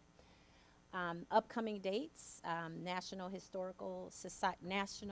Honor Society induction ceremony at UHS is September 11th at 6. Our elementary schools are starting to host the curriculum nights. We haven't done curriculum night for a few years because we haven't had new curriculum. But this year we have new English language arts and Spanish language arts curriculum, and it's year 2 for math. And so we want our parents to know as much about the new curriculum and how they can help their students at home. So all of our elementary schools are hosting a curriculum night. And the last week of September is homecoming week. So there'll be spirit activities, the pep rally, and the parade before the game on the 27th. So that is it, I believe. And then there's some FOIAs. Yeah, I'll go ahead and read these. These are completed FOIAs and processed. Tom Schroeder, 1, records or communications that contain dates, times, descriptions, invitees, or locations for non-public meetings of the Equity Task Force. 2, records or communication related to the Equity Task Force and or district equity policy pertaining to Open Meetings Act compliance. 3, invoices for legal services related to the Equity Task Force and or district equity policy pertaining to Open Meetings Act compliance. And second request from Tom Schroeder, requesting copies of any handouts, electronic communications, or other records relating to or resulting from the presentation titles, quote, beyond the redact marker, tools and strategies for managing difficult FOIA requests, end quote, which included practical strategies for responses to sensitive requests, and was presented by the board attorneys at a conference attended by the Director of Communications and Marketing in December 2023. That completes the FOIAs that were processed by the district. Board reports. Anybody have a board report this evening? Petition for a parent that is struggling when the bus is when the stop bus for Route 36 is between Main and Dawson Street, and they don't have light guard. What? Crossing guard. Crossing okay, guard. At Main and Dawson. Dotson. And it's the bus 36. They are kindergartens, and they don't. The car goes really fast in that route. Main and Dotson. Is that by Dr. Williams School? Dotson Drive? Okay. Okay, yeah. So that's it's a concern that they don't have, and there is 3 Oh, schools there, that they can yeah. benefit for that. There's supposed to be a Cross. crossing guard there, it's just not one being hired, it sounds like, because that is is that a normal? I didn't know that we had a spot there, but I do agree with you. That's the road I drive to work, and people just go around that. Oh, on the really other quickly. end, Mhm. okay, got it. Uh-huh. I'm thinking of Washington and Dodson, Mm-mm. No, Oh. the other one, the other end. Main the and bus Dodson. is Yeah, yeah. 36, Route 36. No, there is a bus Yep. stop, but in Yes. order to cross It's- that, it that is. they don't have. So the bus stops the other side of the road. And Oh, the other concern is Philo and Florida, that also doesn't have a person that helps. that and- is definitely a spot that we haven't been able to fill for the last year. Yeah, but now kids coming to Yankee Ridge and to Mhm. Thomas Paine is a really big need for that. Mhm. What was the other thing? I don't know what was the other thing. I just wrote those two. Mhm. Yeah, that was that. All right. Anyone else? Yeah, I had the opportunity to visit several schools last week. I went to King, Thomas Paine, Early Childhood, and Yankee Ridge. I really wanted to go to Dr. Williams because that's where I'm a district in that, but I didn't get a chance to see that school yet.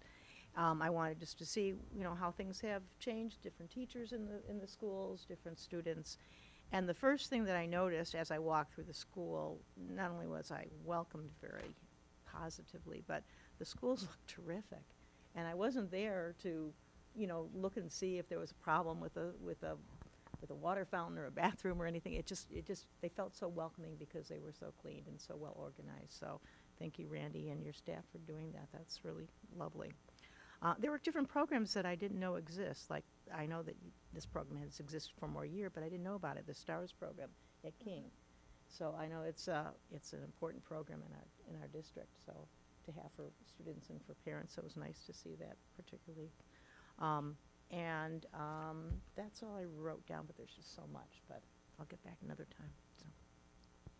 That's excellent. Thanks for doing that, and yeah, we should all make time to do that. It's really important. Anyone else? I wanted to, I know I put this in my superintendent update, but since we're thanking Randy's people, I know I missed my all shot, good. sorry. But in the update this Friday, I just wanted to give a public shout out to our maintenance staff. So last week was so miserable outside, but our buildings were cool. And that was due to the hard work of our maintenance people who were monitoring our units overnight, who were coming in at 4 and 5 in the morning to make sure that everything was working. And we didn't have to take an e-learning day and waste a day of instruction at the very beginning of the year because of them. So thank you, Randy, and your team. So I'm assuming, because I haven't heard anything, that the UMS HVAC thing must have been really successful. Oh, yeah. Good. One question, what about the buses? I know we have a presentation about purchasing a new Air kind of- conditioning, uh-huh. our buses are not air conditioned. I The know. only ones, we have a couple of our special education buses that are. and that's So it. we have a conversation about purchasing a new buses or with air conditions. That was the The the electric bus. buses. Uh-huh. And that is something that students, we don't have funding, so First Student was supposed to explore that on their own. That was kind of their proposal that they they were going to apply for a apply state. for a grant. Apply for a Do we gr- a have any grant. updates? Not that, but they haven't contacted us. They have to at bring. all. But we would have to approve going forward with it, and they would have to bring that to us. Yeah. Have you heard anything from Chris about it, Carol? I haven't. Just- About the electric buses, First Student. It was funding just from the legislators had Yeah. said that. Yeah. Maybe it will be worth a touch base with them and see where we are with that, because this hot weather and kids, especially from early childhood, riding the bus is hard.